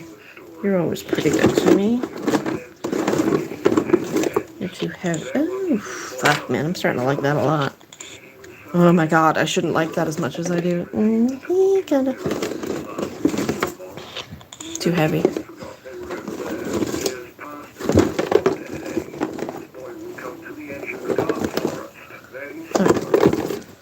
I shouldn't be doing it while it's wet, but here we are anyway. Fucking hell, goddamn. Stop touching it! The scar-faced boy, now a grown man, plucked the flower to give to his daughter, but upon touching it, she died. For the flower was poisonous, and the man returned to the forest to play. Hello, Internet. Welcome to Game Theory, the show that encourages you. Alright, I'm gonna have to wait till you dry tomorrow before I can add any of the extras onto you. Every 2 months, the Ruin DLC released back in July, the FNAF movie happening in October 2023 really did feel like the classic days of FNAF What do you all over think? again, where there was a new release happening every few months. And to end the year of FNAF on an insanely high note, Steelwell decided to pull one final trick out of the stack contemplation. They released a second game within 6 months of Ruin, completely unexpected, but very exciting sequel to FNAF VR Don't Want It. Didn't get everything done I wanted, but I got some nice pieces started. Because at a moment of peak frustration with the fanbase, when Foxy, Stans, and Bonnie Bros had all collectively thrown up their hands in desperation, this game swooped in to deliver the answers that they so desperately needed. If the narrative of FNAF is kind of like a cracked pavement coming on the verge of crumbling into dust, this game check on that one too. the crevices, matching all the holes in the narrative. Alright, unfortunately that is my number to go to bed, so I'm gonna have to call it a night. But thank you guys for stopping in and letting me, ruin your childhood. Always appreciate it. Thanks for the thumbs up. And you guys enjoy the rest of your night. And I'll be back probably tomorrow because I don't get much of a choice.